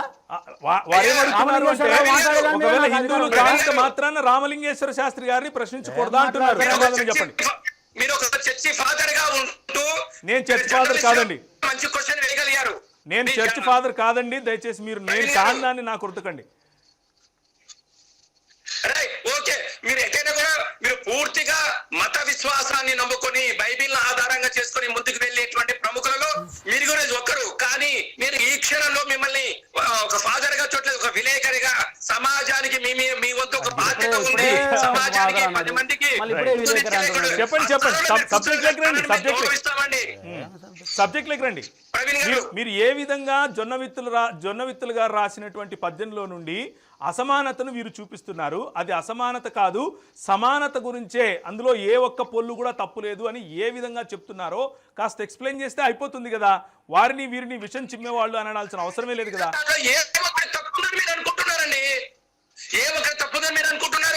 అది చెప్పారు, ఇంతవరకే చెప్పారు, మీరు వినే ఉంటారు. ఆయనకు మోకాలకు గొడుగుడుకు తలబెట్టి రాసేటువంటి మొట్టమొదటి రకాలు వీళ్ళిద్దరు. వాళ్ళ సేపు ఏదో మనధర్మంలో పేపర్ పట్టుకొచ్చుకొని వాళ్ళ ఇష్టం శ్లోకాలు రాసుకొచ్చుకొని ఏదో మీ ముందర గొప్పగా మేము హిందువులము, నేను రాముడి వారసుని, హనుమంతుడి వారసుని చెప్పుకోవడానికి చేసే ప్రయత్నాలే తప్ప.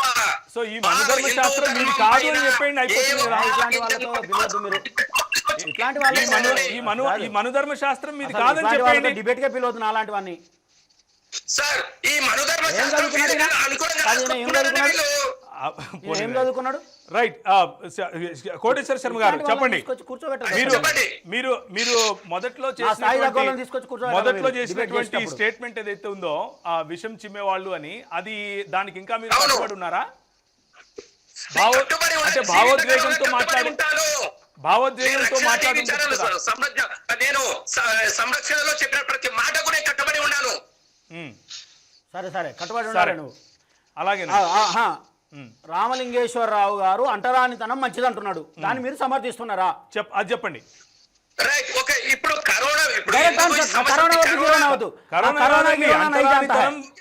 ఒకటే ఒక పదం, రామలింగేశ్వరరావు అంటరానితనం మంచిది అంటున్నాడు. అంటరానితనం మంచిదని మీరు కూడా అంటున్నారా? అది చెప్పండి. Direct answer.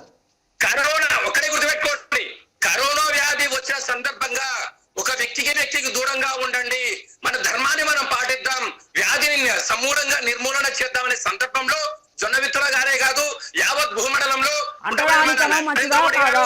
అంటరానితనం మంచిదా కాదా? Direct answer. ఒకటే ఆన్సర్. అంటరానితనం మంచిదా కాదా? అంటరానితనం మంచిదా కాదా? మీరు ఎస్సీల మీద బీసీల మీద విషయం చిమ్ముతున్నారా, చిమ్మట్లేదా? మీరు ఇట్లా విషయం చిమ్మడాన్ని మీరు సమర్థిస్తున్నారా? ఇట్లాంటి విషయం చిమ్మేటటువంటి వాళ్ళని సమాజంలో ఉండనియొచ్చా? ఇటువంటి సమాజంలో ఉన్నటువంటి వీళ్ళ మీద కేసులు పెట్టొద్దా? ఇటువంటి విషయం చిమ్మేటటువంటి మా మీద, మా జీవితాల మీద ఇంత కూడా జాలి లేనటువంటి వీళ్ళని జైల్లో ఎందుకు పెట్టొద్దు? వీళ్ళ మీద ఎస్సీ అట్రాసిటీస్ ఎందుకు నమోదు చేయకూడదు? కరోనా అనంతరం వీళ్ళని ఎందుకు ఈ సమాజంలో తిరగకుండా బంధించకూడదు? చెప్పండి, మీకు సమయం ఉంది, చెప్పండి, మాట్లాడండి. అంటరానితనాన్ని మీరు సమర్థిస్తున్నారా లేదా? నాకు డైరెక్ట్ ఆన్సర్ కావాలి. ఒక్కటే మాటకు ఆన్సర్, డైరెక్ట్ ఆన్సర్. సమాధానం చెప్పండి. అంటరానితనాన్ని మీరు సమర్థిస్తున్నారా లేదా? అంటరానితనం మంచిదా కాదా? ఎక్కడైనా అంటరానితనం మంచిదా కాదా? అంటరానితనం దూరంగా ఉండడం కాదు, అంటరానితనం మంచిదా కాదా? అంటరానితనం గురించి అంటరానితనం మంచిదా కాదా? సమాధానం చెప్పండి. రామలింగేశ్వరరావు చెప్పిన అంటరానితనం మంచిదా కాదా? వేద శాస్త్రాలు, మిగతా శాస్త్రాలు ప్రబోధించిన అంటరానితనం మంచిదా కాదా? డైరెక్ట్ ఆన్సర్ కావాలా నాకు. ఈ మీడియా సాక్షిగా, ఏమంటారు, ఈ డిబేట్ సాక్షిగా అంటరానితనం మంచిదా కాదా? డైరెక్ట్ ఆన్సర్, ఒకటే లైన్. నువ్వు నిజంగా బ్రాహ్మణుడు అయితే, నువ్వు నిజంగా హిందువు అయితే, సింగిల్ లైన్ సెంటెన్స్ లో నాకు సమాధానం కావాలి. చర్చ తీరాలి. ఎంతసేపు నీకు అన్నలేదు తినలేదు. మాట్లాడండి. ఇదే నా చివరి డిబేట్ అయినా నేను బాధపడను. ఇదే నా చివరి డిబేట్ అయినా నేను బాధపడను. మీరు నన్ను క్రైస్తవుడు చేయడానికి చాలా సంతోషపడుతున్నారు. మీలాంటి వాళ్ళు నన్ను క్రైస్తవుడిగా మార్చడానికి మీరు కంకణం కట్టుకున్నారు. మీలాంటి వారు నన్ను క్రైస్తవుడిగా ఎప్పుడు మార్చారా అని 1000 కళ్ళతో ఎదురు చూస్తున్నారు. సరే అట్లనే కానివ్వండి, కానీ నేను ఒక ప్రశ్న ఇస్తున్నా. రామలింగేశ్వరరావు ప్రబోధించిన రామలింగేశ్వరరావు గౌరవనీయులైన నా ప్రియతమ నా ముద్దుల జొన్న విత్తుల రామలింగేశ్వరరావు చెప్పిన అంటరానితనం మంచిదా కాదా చెప్పండి, సమాధానం చెప్పండి. స్టేట్మెంట్ రావాలి. మీరు సమాధానం చెప్పాలి. సింగిల్ లైన్ శర్మ గారు నాకు అవకాశం ఇస్తే కదా మీరు చెప్పేది. ఎంత సింగిల్ లైన్ స్టేట్మెంట్ సోదొద్దు సోదొద్దు సోదొద్దు సోదొద్దు సోదొద్దు. ఒకటే లైన్ సింగిల్ లైన్. అంటరానితనం మంచిదా కాదా? ఒక్కటే గుర్తుపెట్టుకోగా ఇప్పుడు అంటరానితనం మంచిదా కాదా? ఇక్కడే ద్రోహం ఎవడో తేలిపోతుంది. ప్రవీణ్ గారు మీరు చెప్పండి, సమాధానం చెప్పండి. ఇక్కడే ఈ సమాజానికి ద్రోహం ఎవడో తేలిపోతుంది. కరోనా అనేటువంటి ఒక మీరు చంపేస్తాంటే నేను సిద్ధంగా ఉన్నా. మీరు చంపేస్తాంటే నేను కావడానికి సిద్ధంగా ఉన్నా. కానీ నా జాతిని మాత్రం నేను అవమానిస్తుంటే మాత్రం ఊరుకోను. ఖబర్దార్, జాతిని అవమానిస్తుంటే ఊరుకోను. ఈ ఎస్సీ ఎస్టీ బీసీలో ఏ ఒక్క కులాన్ని మీరు అవమానించిన నేను ఊరుకోను. జాగ్రత్త. ఒక్కటే మాట, మీరు చంపుతాంటే రండి. నేను చావడానికి సిద్ధంగా ఉన్నా. మీరు మాట్లాడండి. ఈ ప్రజల కోసం చావడానికి సిద్ధంగా ఉన్నా. కోటేశ్వర శర్మ గారు మాట్లాడండి. కోటేశ్వర శర్మ గారు మాట్లాడండి. ఛాన్స్ ఒక్కటే. మీరు మాట్లాడండి. రైట్, నేను నీతో మాట్లాడుతున్నా, ఆయనతో మాట్లాడండి. ఒక్కటే మాట. ఆయన ఛాన్స్ ఇస్తాను. ఒక్క నిమిషం ఇవ్వండి. ఒకటే సెంటెన్స్ లో ఆన్సర్ రావాలన్నా. రైట్, చెప్పండి. అంతరానితనం మంచిదా కాదా? చెప్పండి, చెప్పండి. చెప్పండి, చెప్పండి. ఇంతసేపు ఉన్నది కదా నువ్వు అని మాట్లాడుతున్నావు. మీరు చెప్పండి. అన్న అనుకుంటే నేను అంటాను వాడు ఇలా అంటున్నాడు. అన్న అనుకుంటే నేను అంటాను వాడు అంటున్నాడు. అన్న అనుకుంటే నేను విషయం చెబుతున్నాం అంటున్నాడు. వాడితో మాట్లాడడం నొసలతో వెక్కిరించడం ఇది వీళ్ళ సంస్కృతి, ఇది వీళ్ళ ధర్మం. చెప్పండి, చెప్పండి, చెప్పండి. కోటేశ్వర శర్మ గారు మీరేమంటారు? అంటరానితనాన్ని మీరు సమర్థిస్తున్నారా, లేదు ఉండకూడదు అంటున్నారా? ఇంకొక అంటరానితనం అనేటువంటిది ఎక్కడా లేదు, గుర్తుపెట్టుకోండి. వాళ్ళ మనసులో ఉంది. ఇప్పుడు నేను మన రక్షణ టీవీ ఛానల్కి వస్తాను, కృష్ణ ఇంటికి వస్తాను, మన కత్తిమేశ్వర ఇంటికి వస్తాను. వాళ్ళతో నేను అన్ని విషయాల్లో సోదర భావంతో మెలిగి ఉంటాను.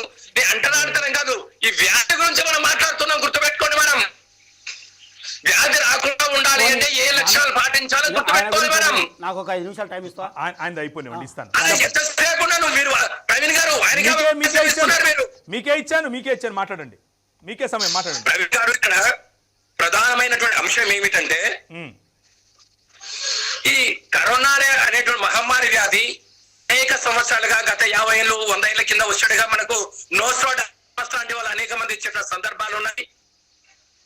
ఇలాంటి విపత్తుకరమైనటువంటి పరిస్థితులలో స్వీయ నియంత్రణ, వ్యక్తికి దూరము, కొన్ని విషయాలలో దూరంగా ఉండి నిన్ను, నీ కుటుంబాన్ని, నీ సమాజాన్ని నువ్వు కాపాడుకోనేటువంటి విదేశస్తులు మనం చెప్పడం వలన నా దేశం సర్వమాన సౌకర్యం కోసం వ్యక్తి స్వీయ నియంత్రణ, కొన్ని ఆచారాలు పాటించమని విదేశస్తులు చెప్తున్నారు. మనం పాటిస్తున్నాం. మన మృతుల విషయంలో కానీ, రోగుల సంఖ్యల విషయంలో కానీ మన దేశం బాగుండాలి అని అంటే బ్రాహ్మణులు తత్పరులై నిష్ఠాగరిష్ఠులై వారి కట్టుబొట్టు పాటించాలి. ఇంతేనా మీరు అనేది? కేవలం బ్రాహ్మణులు కాదు, మన ఆ పద్యం అదే సార్. ఆ పద్యం చెప్పండి. పద్యంలో ఆయన అదే అన్నారు. పద్యంలో జొన్న విత్తుల గారు అదే అన్నారు. ఆరోగ్యంగా ఉందాం, పద్యము చెప్పండి. మేము నినాదంతో ముందుకొస్తే ఎంతసేపు నా బ్రాహ్మణుల చర్చ మేము కూర్చొని చేస్తామనేటువంటిది. ఇలాంటి చర్చలకు రక్షణ టీవీ ఛానల్ ఎప్పుడూ కూడా అసలైన ప్రశ్న, శిశులైన సమాధానం అనేటువంటి చర్చా వేదికగా మేము గౌరవిస్తాం. బెనహార్ అన్నగారికి, ప్రవీణ్ అన్నగారికి మేము ఎప్పుడూ కూడా కాదు సార్, అది కాదు సార్ సమస్య అది కాదు సార్. సమస్య వేరు. సమస్య ఏమిటంటే ఒక పద్యం రాశారు, ఆ పద్యంలో ఉన్నటువంటి విషయాల గురించి మాట్లాడారు. ఆయన ఒక్కడే కాదు, చాలా మంది రాశారు. చెప్పండి, పర్లేదు, చెప్పండి. వీళ్ళను నాంపల్లి పోలీస్ స్టేషన్ ముందర బట్టలు బీకేస్తా. చెప్పండి. ఒక్కటే అంటున్నాడు కదా రామలింగేశ్వరరావు అంటుండు కదా, మిగతా నేను 1,00,000 చూపిస్తా. ఒక్కటి ఉదాహరణకు చెప్తా.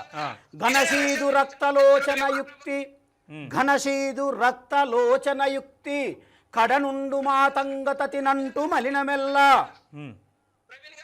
ఈ పద్యాలు నేను రాసినవి కావు, మళ్ళీ మళ్ళీ చెప్తున్నా, 100 లక్షల సార్లు చెప్తున్నా. ఈ పద్యాలు నేను రాయలేదు. రామరాజభూషణుడు అనేవాడు వసుచరిత్ర అనేటటువంటి పుస్తకంలో రాశాడు. అన్నిట్లో చెప్తా, కానీ ఒక ఉదాహరణ చెప్తున్నా. ఘనశీదు రక్త లోచనయుక్తి కడనుండు మాతంగతతి నంటూ మలినమెల్ల. మాతంగతతి అంటే మాదిగలు, మాతను పూజించే వాళ్ళు మాతలు మాదిగలయ్యారు. మాతంగతతి అంటే ఉత్తగా మాతంగతతి అంటే మళ్ళీ ఇట్లాంటి వాళ్ళు తప్పిస్తే చేస్తారే. మాతంగతతి అంటే అది కాదు, మాతంగం అంటే ఏనుగు, మాలమాదిగలు కాదని కూడా అంటారు వీళ్ళు. మాతంగ అంటే మాలమాదిగలు, మాతను పూజించేవాళ్ళు, ఎల్లమ్మను పుల్లమ్మను పూజించేవాళ్ళు. మాతంగతతి అని ఊరుకోలే. కడనుండడం అంటే ఊరికి బయట ఉండేటోళ్ళు. ఊరికి బయట ఉండేటటువంటి మాలమాదిగలు కడనుండు మాతంగతతినంటూ మలినమెల్ల. వీళ్ళను అంటుకుంటే మలినం వస్తుంది. ఘోర రౌరవ. ఎంత దుర్మార్గంగా రాసిస్తే వీటిని ప్రశ్నిస్తే ఎందుకు వ్యతిరేకినా నేను? ఘోర రౌరవాధార ప్రపాతకులైన విషమగోత్రులనంటూ వృజినమెల్ల. విషమగోత్రులనంటూ వృజినమెల్ల అంటే ఇలాంటి కవితలు కొత్త ఏం కాదు అంటారు. అరే నేను చెప్తున్నా కదా, నేను చెప్తున్నా లేదా? ఈ పద్యాలు నేను రాసినా నిరూపిస్తారా? పోనీ కోర్టులో తెలుసుకుందాం. ఇప్పుడు నీలాంటి దగ్గర అంటే ఎవరికో, ఇప్పుడు నువ్వు మళ్ళీ పాస్టర్ అవుతావు, కొద్దిసేపు ఫాదర్ అవుతావు, మళ్ళీ కొద్దిసేపు యాంకర్ అవుతావు. కాబట్టి కోర్టులో తెలుసుకుందామా? కోర్టులో తెలుసుకుందామా? కనీసం వాళ్ళ ప్రజలను చూస్తారు కదా ఏముంది అందులో పుస్తకంలో అని. ఇంత దుర్మార్గంగా రాసేసి ఇట్లా మాట్లాడితే ఏమనాలా వీళ్ళను? నీతి లేకుండా, నిజాయితీ లేకుండా, కొంచెం కూడా నిజాయితీ లేదు. అవునయ్యా అప్పుడు ఏదో జరిగిపోయింది. కొంతమంది అంటారు బ్రాహ్మణులు, అవునయ్యా అప్పుడు ఏదో జరిగిపోయింది, ఇప్పుడు అదంతా కాదయా, ఇప్పుడు రాజ్యాంగం వచ్చింది కలిసి బతుకుతాం అని కొంతమంది అంటున్నారు. అవును, స్వాగతించాలి, దాన్ని స్వాగతించుతాం మనం. కానీ ఇప్పుడు కూడా అదే మంచిదంటే ఎట్లా? ఇప్పుడు కూడా అంటరానితనమే కరెక్ట్ అంటే ఎట్లా? ఇంత చదువుకొని మేమన్నా ఏమన్నట్టు? చెప్పండి. రాజశేఖర రెడ్డి వచ్చి బతికిపోయి వీళ్ళంతా. రాజశేఖర రెడ్డి ముఖ్యమంత్రి అయ్యి బతికిపోయాడు. ఆయన నక్సలైట్లు లేకుండా చేసినందుకు వీళ్ళంతా బచాయిస్తున్నారు. లేకపోతే నాలాంటి నక్సలైట్లు అవుతారా బాబు? ఇట్లా అణచివేత గురేస్తుంటే పోలీస్ స్టేషన్ పోతే వ్యతిరేక, కోర్టుకు పోతే వ్యతిరేకం, పుస్తకాలు పట్టుకుంటే వ్యతిరేకం, ధర్మం పట్టుకుంటే వ్యతిరేకం, రామాయణం పట్టుకుంటే వ్యతిరేకం, శ్లోకం చదివితే వ్యతిరేకం, ఈ దేశంలో తిరిగితే వ్యతిరేకం, ఈ దేశంలో పుడితే వ్యతిరేకం. కోటేశ్వర శర్మ గారు ఇంతగా అదిమి వేస్తున్నారు అని ఆయన చెప్తున్నారు. ఏమంటారు? నేను ఓపెన్ గా సవాల్ చేస్తున్నా. ప్రభుత్వాన్ని తీసుకోమని, దీన్ని సుమోటోగా తీసుకోమని. ఎందుకు నక్సలైట్లుగా మారరు? ఇటువంటి పరిస్థితిని సమాజంలో మీరు నెలకొల్పితే ఎందుకు నక్సలైట్లుగా మారరు? ఎందుకు తుపాకులు పట్టుకోరు? లేదు, దయచేసి అలాంటివి అనకండి. మన ప్లాట్ఫామ్ నుంచి ఎప్పుడు అటువంటి ఇది వెళ్లకుండా చూద్దాం. చూసే వాళ్ళు కూడా దయచేసి ఒక మాట అర్థం చేసుకోవాలి. భావోద్వేగంతో అంటున్నట్టు మాట వేదన, భావోద్వేగం కాదు. వేదనతో it is not emotion, it is a pain. Right, it is a pain. ఆ పెయిన్ చట్టరీత్యా మనం దానికి తీసుకుని వెళ్దాం. ఎవరు? ప్రవీణ్ గారు, నేను ఎంఏ చదువుకున్నా, డబుల్ ఎంఏ చేసిన, ఎల్ఎల్బి చేసిన, పిహెచ్డి చేసిన, పీజీడీఎస్సీ చేసిన, ఏమి మళ్ళీ ఇప్పుడు ఎంఏ చేస్తున్నా. ఇంకో పిహెచ్డి కూడా చేసిన, కూడా పిహెచ్డి చేస్తా. నువ్వు నన్ను అంటరాను నువ్వు అంటుంటే చేతులు ముడుచుకొని కూర్చోవాలా ఇంట్లో? చేతులు ముడుచుకొని ఇంట్లో కూర్చోవాలా? అంటే చేతులు ముడుచుకొని ఇంట్లో కూర్చోవాలా? చెప్పండి, మీరు ఎలా అన్నారు?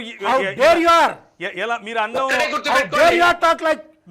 మీ మాటలు వెనక్కి తీసుకుంటారా? ఒక్కడి కూడా ఇప్పుడు ప్రవీణ, ఇప్పుడు ఆయన ఎన్ని పిహెచ్డీలు చేసిన విద్యా వినయ సంపన్నం, విద్య కలిగి, విద్య దేనికోసం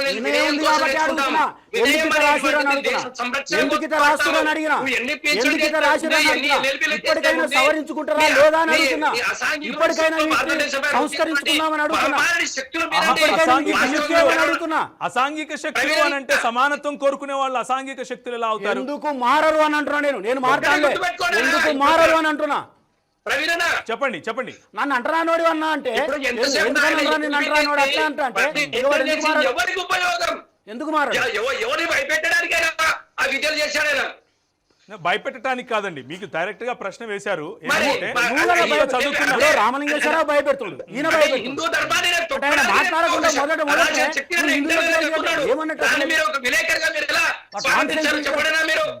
అంటే వీరు ప్రశ్నించినంత మాత్రాన వీరిని మీరు హిందూ వ్యతిరేకి, దేశద్రోహి అని అనేయటము మీకు భావ్యంగా ఉందా? అనే కాదు, ఆయన చదువుకొని హిందూ ధర్మాన్ని తొక్కేసి పరదేశంలో ఉండబడింది అలాంటి శక్తులు కరోనా కన్నా మహమ్మారి ఎక్కడి నుంచి బట్టి పట్టిస్తారు వీళ్ళకు? ఇటువంటి అరాచకులను ఎందుకు తయారు చేస్తుంది ఈ సమాజం? రైట్ బట్టి పట్టించడం ఏంటి అసలు? రైట్ కత్తి మహేష్ గారి దగ్గరికి వెళ్తాను. మహేష్ గారు, మీరు మొత్తం చర్చ అంతా వింటూ ఉన్నారు. ఈ సమయంలో మరి ఏం మాట్లాడాలో కూడా అర్థం కానటువంటి పరిస్థితి. ఎందుకు అని అంటే ఒకవైపు వేదన ఉంది, ఇంకోవైపు అదిమి వేసేటటువంటి పరిస్థితిలో ఉన్నవారు కూడా లేదు మేము ఇదే చేస్తాం అంటున్నట్లుగా సంకేతాలు ఇస్తున్నారు. దాన్నే దేశభక్తి అని అంటున్నారు. మనం ఇలాంటి విషయాలను అర్థం చేసుకోవటానికి ఇలాంటి పద్యాలు ఇంకా వస్తూనే ఉంటాయంటారా? ఇటువంటి భావజాలంతో కూడినటువంటి మాధ్యమాలు ఇంకా వస్తూనే ఉంటాయంటారా? భారతదేశం సంరక్షణ కోసమై హిందూ ధర్మ పరిస్థాపనకై ఎవరికైనా మాలాంటి కవులు రచయితలు గతంలో ఉన్నారు, వస్తూనే ఉంటారు. హిందూ ధర్మాన్ని పరిరక్షించుకోసం ప్రతి ఒక్కరు మేము రాముడి యొక్క చేయండి. నేను మహేష్ గారిని అడుగుతున్నాను. మహేష్ గారు అంటే అంటరానితనాన్ని పరిరక్షించడమే హిందూ మతం అంటే మేము పోరాడక తప్పదు, ఎలాగో పోరాడుతూనే ఉన్నాం. ఒకే ఒక చిన్న ప్రశ్న అండి నాది. జొన్నవిత్తుల గారు అంటరానితనాన్ని సమర్థిస్తూ ఇదే మా సంస్కృతి సాంప్రదాయం అంటూ శ్లాఘిస్తూ ఇదే బ్రాహ్మణ్యం అంటూ మాట్లాడారు వాళ్ళ పద్యంలో. దీనితో మీరు అంగీకరిస్తారా? అంటరానితనం ఇలాగే ఉండాలి, కొనసాగాలని మీరు కూడా కోరుకుంటున్నారా? ఇది చెప్పండి చాలు. మీరు మంచి క్వశ్చన్ వేశారు, నేను దానికి స్వాగతిస్తున్నాను. కాకపోతే కరోనా అనే మహమ్మారి వ్యాధి వచ్చినప్పుడు కొన్ని విపత్తుల నుంచి మనం బయటపడాలి. స్వీయ నియంత్రణ మళ్ళీ ఆచార సందర్భంగా చెప్పుకుంటూ వచ్చేటువంటి పద్యమే అంటరానితనాన్ని సమర్పిస్తున్నారా? అంటరానితనాన్ని సమర్థిస్తున్నారా? జొన్నవిత్తుల గారు అంటరానితనాన్ని సమర్థించారు. ఆయన ఇదే మన సంస్కృతి అని చెప్పారు. మీరు కూడా దాన్ని అంగీకరిస్తున్నారా? అంగీకరించట్లేదా? ఆయన్ని వ్యతిరేకిస్తారా? ఈ విషయం చెప్పండి. కరోనా మహమ్మారి వ్యాధి తరిమి కొట్టడానికి తను చేసిన ఒక మంచి ప్రయత్నం, ఆ మంచి ప్రయత్నానికి మేము స్వాగతిస్తున్నాం. మంచిదా కాదా?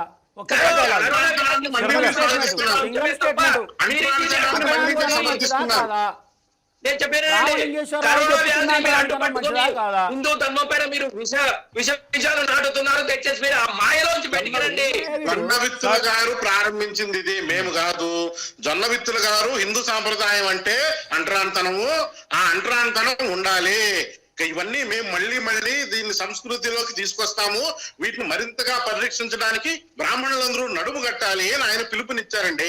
ఆ పిలుపుకు మేము మంచిది కాదు అంటున్నాం.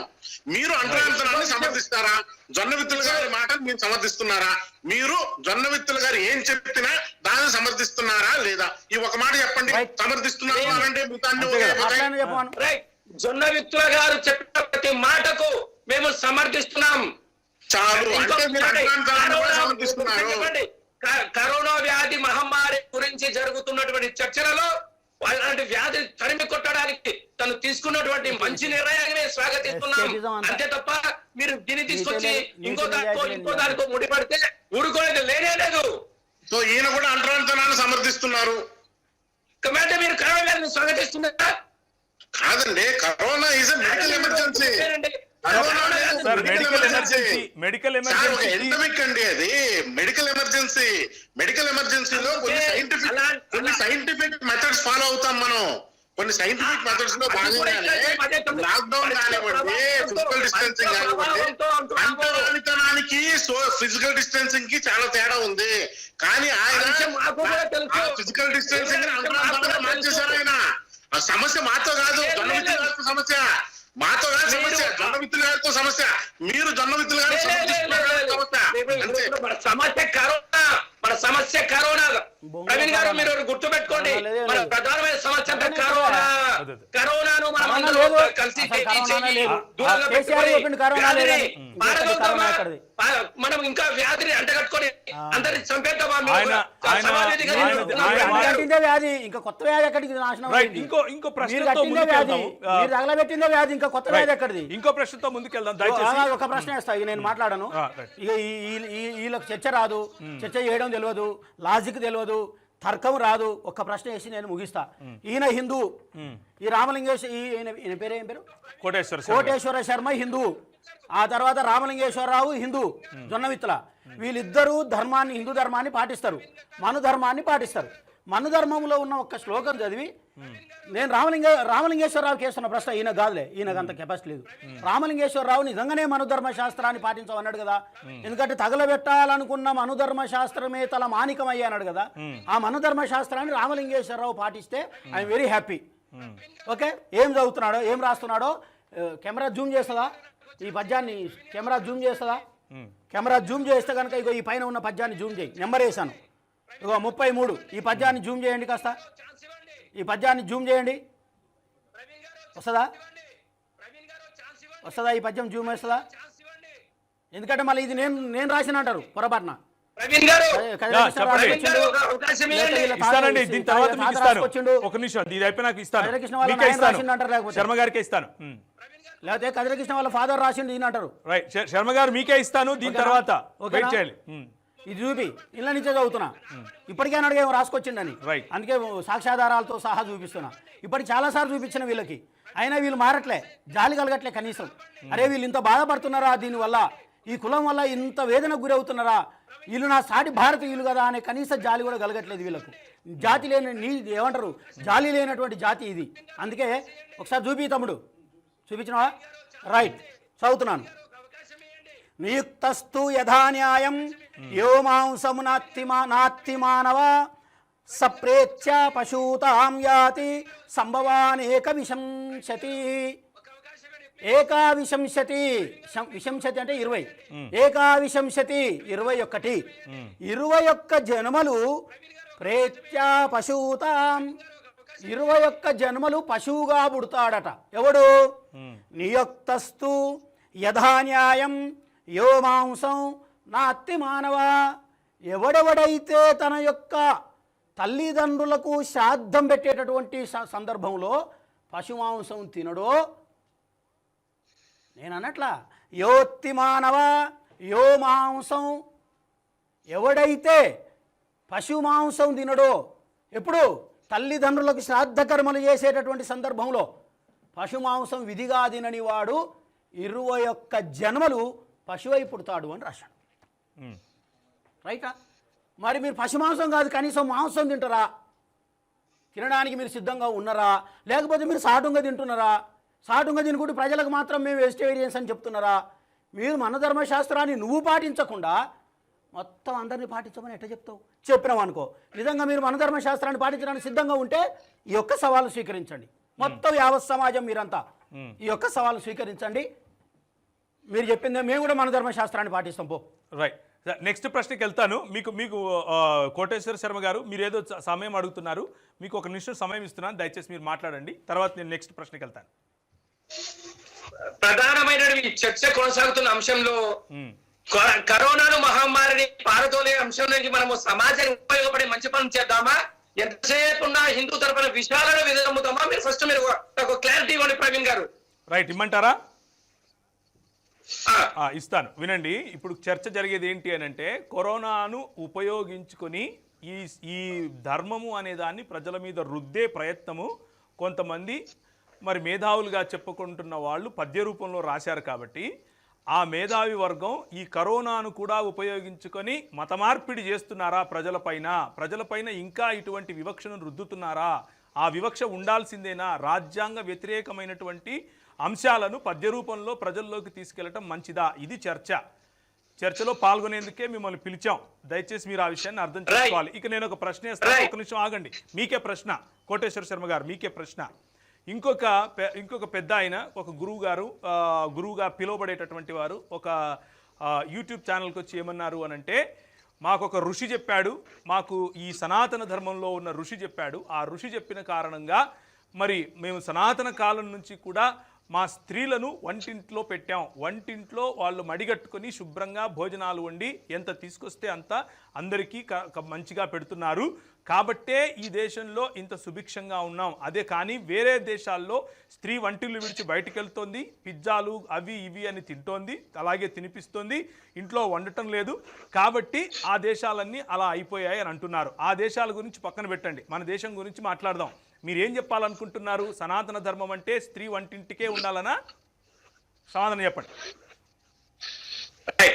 అడిగినటువంటి మొట్టమొదటి దాంట్లో ఈ రక్షణ టీవీ ఛానల్ అసలైన ప్రశ్న సమాధాన కార్యక్రమాల్లో ఈ చర్చా కార్యక్రమాన్ని మనం అందరము కలిసికట్టుగా భారతదేశ సార్వభౌమ అధికారానికి లోబడి ఏ ఒక్క వ్యక్తిని మరో వ్యక్తిని కించపరచుకోకుండా ఏ ధర్మాన్ని ఇబ్బంది పెట్టకుండా సర్వమైన స్వాగతంగా అందరం కలిసిమెలిసి బతుకుతూ కరోనా అనే మహమ్మారి వ్యాప్తి పాల్గొనడానికి మనం చేస్తున్న అందరి యొక్క ప్రయత్నంగా మేము భావిస్తున్నాం.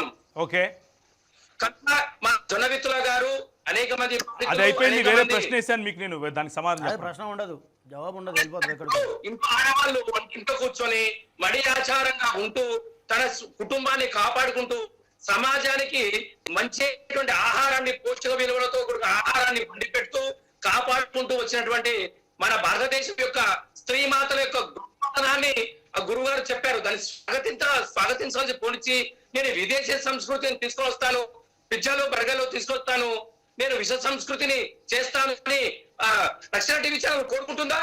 రైట్, నేను సమాధానం చెప్తాను. వెయిట్, మీరు వేసిన ప్రశ్నకు సమాధానం చెప్తానండి. మహేష్ గారు, అదే ఒక నిమిషం ఉండండి, ఆ ఆన్సర్ వస్తుంది మీకు. మహేష్ గారు, మీరేమంటారు? ఈ దేశ సంస్కృతిలో స్త్రీ ఎప్పుడూ పని చేయకూడదా? కేవలము వంటింట్లోనే ఉండి భోజనాలు వండి పెట్టి మాత్రమే చూసుకోవాలంటారా? మహేష్ గారికి ఛాన్స్. అంటే నిజానికి హిందూ ధర్మంలో ఒక రకంగా చూసుకుంటే దళితుల కన్నా ఎక్కువ అణచివేత ఎవరికైనా గురి అయ్యారు అంటే స్త్రీలనే చెప్పాలి మొట్టమొదటిగా. నిజానికి హిందూ మతం పేరుతో ఈ సాంప్రదాయాల పేరుతో జరిగినవన్నీ human rights violations, women right violations, Dalit human right violations గానే మనం గుర్తించాలి. ఇక్కడ ఆయన దాన్ని అదే సమర్థిస్తున్నాడు. నిజంగా యాక్చువల్ డేటా మనం ఇప్పుడు COVID-19 సినారియోలో తీసుకున్నా కూడా డొమెస్టిక్ వైలెన్స్ పెరిగింది అనేది డేటా ప్రూవ్ చేస్తున్నటువంటి విషయం. అలాగే స్త్రీల యొక్క శ్రమ ఏదైతే ఉందో అది ఆల్మోస్ట్ 4 times పెరిగింది. అంటే నిజంగా ఉమెన్ ఆల్రెడీ సఫర్ అవుతున్నటువంటి ఉమెన్ మరి 4 ఇంతలు ఎక్కువ సఫర్ అవుతున్నారు. అలాగే డొమెస్టిక్ వైలెన్స్ పెరిగింది. దీన్ని వీళ్ళు మతానికి ఆపాదించి గొప్ప పని జరిగిపోతుంది, ఇప్పుడు మిగతా దేశాల్లో వాళ్ళు ఏదో పాపం చేశారు కాబట్టి వాళ్ళు సఫర్ అవుతున్నారు, కానీ మనం మాత్రం మన సాంప్రదాయాలు పాటిస్తున్నాము, మళ్ళీ సాంప్రదాయాలకు వెనకొచ్చాం కాబట్టి కాస్త ఏదో సుఖంగా ఉన్నాము, మనకి వ్యాధి తీవ్రత లేడు లాంటి పిచ్చివాగులు వాగుతున్నారు తప్ప నిజంగా వాళ్ళు మెదడు గాని మనసు గాని నిజానికి హక్కులు గాని చట్టాలు గాని వాటి గురించి ఏమీ ఆలోచించడం లేదు. నిజానికి మహిళల యొక్క బాధ్యతే కాదు, వాళ్ళ బాధలు పెరిగాయి ఈ లాక్డౌన్ సినారియోలో అనేది మనం గుర్తించాలి. అండ్ ఉమెన్ ఎంపవర్మెంట్ గురించి మనం మాట్లాడుకుంటున్నాము, వీళ్ళు ఇంకా స్త్రీ స్వతంత్రం అర్హత గురించి మాట్లాడుతున్నారు. స్త్రీకి స్వతంత్రంతో అర్హత లేదు, ఆమె ఏమి చదవకూడదు, ఏమి చేయకూడదు, వంటింటి కుందేలాగా బతకాలి అనేటువంటి ఛాందస్య భావజాలం ఏదైతే ఉందో ఈ బానిస భావజాలాన్ని అందరి నెత్తిన రుద్దాలనుకుంటున్నారు. I'm sure none of the women including their own caste women, బ్రాహ్మణ స్త్రీలు కూడా దీన్ని అంగీకరించే పరిస్థితుల్లో ప్రస్తుతం లేరు. They are all aware, they are all educated, they want to go and contribute to society. అంతే తప్ప కేవలం వంటలు వండి వార్చే వాళ్ళగా ఉండాలి వాళ్ళు కూడా కోరుకోవడం లేదు. ఇదే మాట ఈ శాస్త్రి గారు శర్మ గారు వాళ్ళ ఆవిడకి చెప్తే వాళ్ళ ఆవిడ గంటి తిరగేసి కొడుతుంది. ఈ విషయం వాళ్ళు గుర్తించాలి. రైట్, మనం గంట తిరిగేసి కొట్టాలనేది కోరుకోము. మీకు కాల్ చేయటం కోసము లైన్స్ ఓపెన్ అయి ఉన్నాయి. ఎవరైనా సరే కాల్ చేసి మహేష్ గారితో అలాగే కృష్ణన్న గారితో మాట్లాడాలని అనుకుంటే మీరు కాల్ చేయగలరు. మీరు ప్రశ్న సూటిగా ఇప్పుడు జరుగుతున్నటువంటి చర్చను గురించి ప్రశ్న సూటిగా వేస్తే దాన్ని తీసుకునే ప్రయత్నం చేస్తాం. ఆలోగా ఒకవేళ టెక్నికల్ డిఫికల్టీ కనుక క్లియర్ అయితే కోటేశ్వర శర్మ గారిని కూడా లైన్లోకి తీసుకుంటాను. అన్న, మీరేమంటారు? మరి స్త్రీ పట్ల జరుగుతున్నటువంటి అన్యాయము, ఆమె అక్కడే ఉండిపోవాలి అన్నటువంటిది తిరిగి ఈ కరోనా అన్నటువంటి దీన్ని తీసుకొని అడ్డం పెట్టుకుని తిరిగి అటువైపుకే సమాజాన్ని నెట్టాలి అన్నటువంటి ప్రయత్నము మనం ఆహ్వానిద్దామంటారా? అసలు అణచివేత, అసలు నేను చాలా ప్రశాంతంగా మాట్లాడుతున్నా. ఆయన నన్ను దేశద్రోహి, హిందూ ద్రోహి అని అనవసరంగా రెచ్చగొచ్చిండు. రైట్, లేకపోతే అసలు నేను టెంప్ట్ కావడం అనేది తక్కువ ఉంటుంది. కరెక్ట్. నేను ఎందుకంటే వేదంతో ఉన్నవాడిని కాబట్టి జనరల్గా టెంప్ట్ అవుతాం. ఆయనే దాన్ని రెచ్చగొచ్చిండు, అట్లా చేసిండు ఆయన. వీళ్ళు ఇట్లా చేస్తారు అంటే చర్చ ప్రజల్లోకి వెళ్లకుండా, సమాచారాన్ని ప్రజలకు ఇవ్వకుండా, వాళ్ళకి అర్థం కాకుండా మమ్మల్ని ఇట్లా చేసేసి ఇక వీళ్ళు ఏదో స్వార్థం కోసం చేస్తున్నారు, ఇదంతా వాళ్ళ ప్రయోజనాల కోసం చేస్తున్నాం అని కాకుండా మా స్వార్థం కోసం ఏదో మేము పురికడి మెతుకుల కోసం చేస్తున్నాం అనేటటువంటి వాదన వచ్చేటట్టుగా ఇట్లా చేస్తూ ఉంటారు వీళ్ళు. కాబట్టి నేను ఏమంటున్నానంటే నా ఉద్దేశం చెప్తున్నాను వినండి. మీ క్రిస్టియన్ ఛానల్నే చెప్తున్నాను నేను. నాకు బైబిల్కు లేకపోతే క్రైస్తవ మతానికి సంబంధం లేదు. అవును మన ఇద్దరి మధ్యలో డిబేట్ కూడా నేను జరిగింది ఆ జరిగిన విషయంలో. అనేకసారి నీకు చెప్తానే ఇప్పుడు కూడా చెప్తున్నా, మళ్ళా ప్రపంచానికి అంతా చెప్తున్నా. కరెక్ట్. కానీ క్రైస్తవులు నా వాళ్ళు, ఇది గుర్తుపెట్టుకోవాలి ఎవడైనా. క్రైస్తవ మతానికి నాకు విభేదం ఉంది, బైబిల్కు నాకు మధ్య విభేదాలు ఉన్నాయి, నేను నమ్మట్లే. ఓకే, కానీ క్రైస్తవులు నా వాళ్ళు, నా అన్నదమ్ములు, నా అక్కజల్లు, ఒకనాడు మాలమాదిగలు, బీసీలు, ఇప్పుడు కూడా మాలమాదిగలు బీసీలే, ఊళ్ళకపోతే ఆయన దూరం అంటున్నారు. అంతే, కరెక్ట్. కాబట్టి క్రైస్తవులు నా వాళ్ళు, వాళ్ళ హక్కుల కోసం పోరాడవలసిన బాధ్యత నాకుంది. అంబేద్కర్ గారు నాకు ఆ బాధ్యత నా భుజస్కంధాలపైన వేశాడు. ఓకే, వాళ్ళే కాదు, హిందూ మతంలో జరుగుతున్న వాళ్ళ కోసమే ఇప్పుడు నా ఫైటింగ్ అంతా కూడా. కాబట్టి హిందూ మతంతో నాకు సంబంధంలా, హిందూ మతంలో అణచివేతకు గురవుతున్న వాళ్ళు నా వాళ్ళు. ఓకే, అట్లా ఇస్లాంలో ఉన్నా కూడా నా వాళ్ళే. బౌద్ధం అయితే నేను ఒరిజినల్గా బుద్ధిస్ట్నే, నాకు ఇంకా దాంట్లో శశబిషలు కూడా లేవు, ఒప్పుకుంటున్నాను, డైరెక్ట్గా ఒప్పుకుంటున్నాను, నేను బుద్ధిస్ట్ని. ఓకే, కాబట్టి నా బాధ అది కాదు. అణచివేతకు గురవుతున్నవాడు, అవమానానికి గురవుతున్నవాడు, వివక్షతకు గురవుతున్నవాడు, ఆకలి అలమటింపులకు గురవుతున్నవాడు క్రిస్టియనా హిందువా అది నాకు కాదు. వీడు అణచివేతకు గురవుతున్నాడు, ఎందుకు గురవుతున్నాడు, దీనికి కారణం ఏంటి, దీన్ని పోగొట్టాలంటే ఏం చేయాలి, ఇది నా బాధ. రైట్, ఒక చిన్న కాల్ తీసుకుని మీ దగ్గరకు వస్తాను. Yeah, hello hello, Kadire Krishna గారితో మాట్లాడాలి సార్. అడగండి, మీ ప్రశ్న అడగండి. అన్న నమస్కారం అన్న. నమస్తే అండి. అన్న, ఇప్పుడు ఏదో నాకు తెలిసిన కొంత వరకు నేను మాట్లాడగలుగుతున్నాను. అయితే ఇక్కడ మనుధర్మ శాస్త్రంలో ఈ అంటరానితనం అనే దాని గురించి ఎస్పెషల్లీ మాట్లాడుతున్నారు అన్న మీరు. దాంట్లో ఉండే మీ ప్రశ్న సూటిగా దయచేసి అడగండి. ఓకే సార్, ప్రశ్న సూటిగానే అడుగుతాను, ఒక్కటే కొంచెం ఎక్స్ప్లెనేషన్, అంతే, ఎక్కువ ఏం లేదు. ఎక్స్ప్లెనేషన్ లేకుండా ప్రశ్న అడగండి. ఒక చిన్న ఎక్స్ప్లెనేషన్ మీరు చెప్పండి, నేనేం చెప్పట్లేదు. మనుధర్మ శాస్త్రంలో ఒకే కుటుంబంలో తండ్రి బ్రాహ్మణుడు కావచ్చు, పెద్ద కొడుకు శూద్రుడు కావచ్చు, ఇంకొక కొడుకు క్షత్రియుడు కావచ్చు, ఇలాంటి వ్యవస్థ ఉండేది. ఇటు అంటరానితనం అనేది కంప్లీట్ గా వాళ్ళ శక్తి సంప్రదాయాలు, వాళ్ళ నాలెడ్జ్ ని సంపాదించే దాన్ని బట్టి అంటరానితనం ఉందే గానీ ఈ ప్రస్తుతం ఉన్నటువంటి అంటరానితనం అనేది లేదు. మీరు ఒకసారి కన్ఫర్మ్ చేసుకోండి, లేదంటే నాకు కూడా కన్ఫర్మ్ చేయండి. రైట్, మీ మీడియా ద్వారా ఒకసారి దాని గురించి కన్ఫర్మ్ చేయండి. Right, yeah Krishna. రైట్, చాలా స్మూత్ ప్రశ్న అది. ఆయన మనుధర్మశాస్త్రం చదవలేదు దాన్ని బట్టి, ఎందుకంటే మనుధర్మశాస్త్రం ముందు పెట్టుకొని నేను మాట్లాడుతున్నా. మనుధర్మశాస్త్రంలో ఒక కొడుకు బ్రాహ్మణుడు కావచ్చు, ఒక కొడుకు క్షత్రియుడు కావచ్చు, ఒక కొడుకు ఇంకేమైనా కావచ్చు అనేటటువంటిది ఉందని ఆయన చెప్తున్నాడు. నేను శ్లోకంతో సహా చెప్తున్నాను. ఓకే, శూద్రస్తు వృత్తిమాకాంక్షన్ క్షత్ర మారాధయేధ్యధి ధనినం వ్యాప్యుపారాధ్య వైశ్యం శూద్రో జిజీవిషేత్. అంటే అర్థం ఏంటంటే ఇంట్లో ఉన్నట్టే చదువుతా, ఇక నా సొంత అర్థం వద్దు. శూద్రుడు బ్రాహ్మణులకు శుశ్రూష చేయడానికి ఒప్పుకోకపోతే అతడిని క్షత్రియ వైశ్యులకు శుశ్రూష చేయడానికి రాజు ఒప్పించాలి. ఇప్పుడు చెప్పండి, ఎక్కడ కొడుకు క్షత్రియుడు? శూద్రుడు ఇతరులకు సేవ చేయడానికి ఒప్పుకోకపోతేనే వాడిని శిక్షించాలని చెప్పినప్పుడు ఇక బ్రాహ్మడు కావచ్చు, క్షత్రియుడు కావచ్చు అని ఇక్కడ ఏ పుస్తకంలో ఉందట? రైట్, ఉందంటున్నాడు కదా ఆయన. ఇంకా కూడా చెప్తాను. శక్తేనా పీహి శూద్రేనా నకార్యో ధన సంచయ శూద్రేహి ధనమాసాధ్య బ్రాహ్మణనేవ బాధతే. బ్రాహ్మణులను ఒకవేళ శూద్రుడు బాధిస్తాడు కాబట్టి అతడు డబ్బు సంపాదించుకోవడానికి వీల్లేదు. శక్తేనా పీహి, శక్తి కలిగి ఉన్నప్పటికీ, శూద్రేనా నకార్యో ధన సంచయ, సూర్యుడు డబ్బు సంపాదించుకోదు. ఎందుకు డబ్బు సంపాదించుకోద్దు?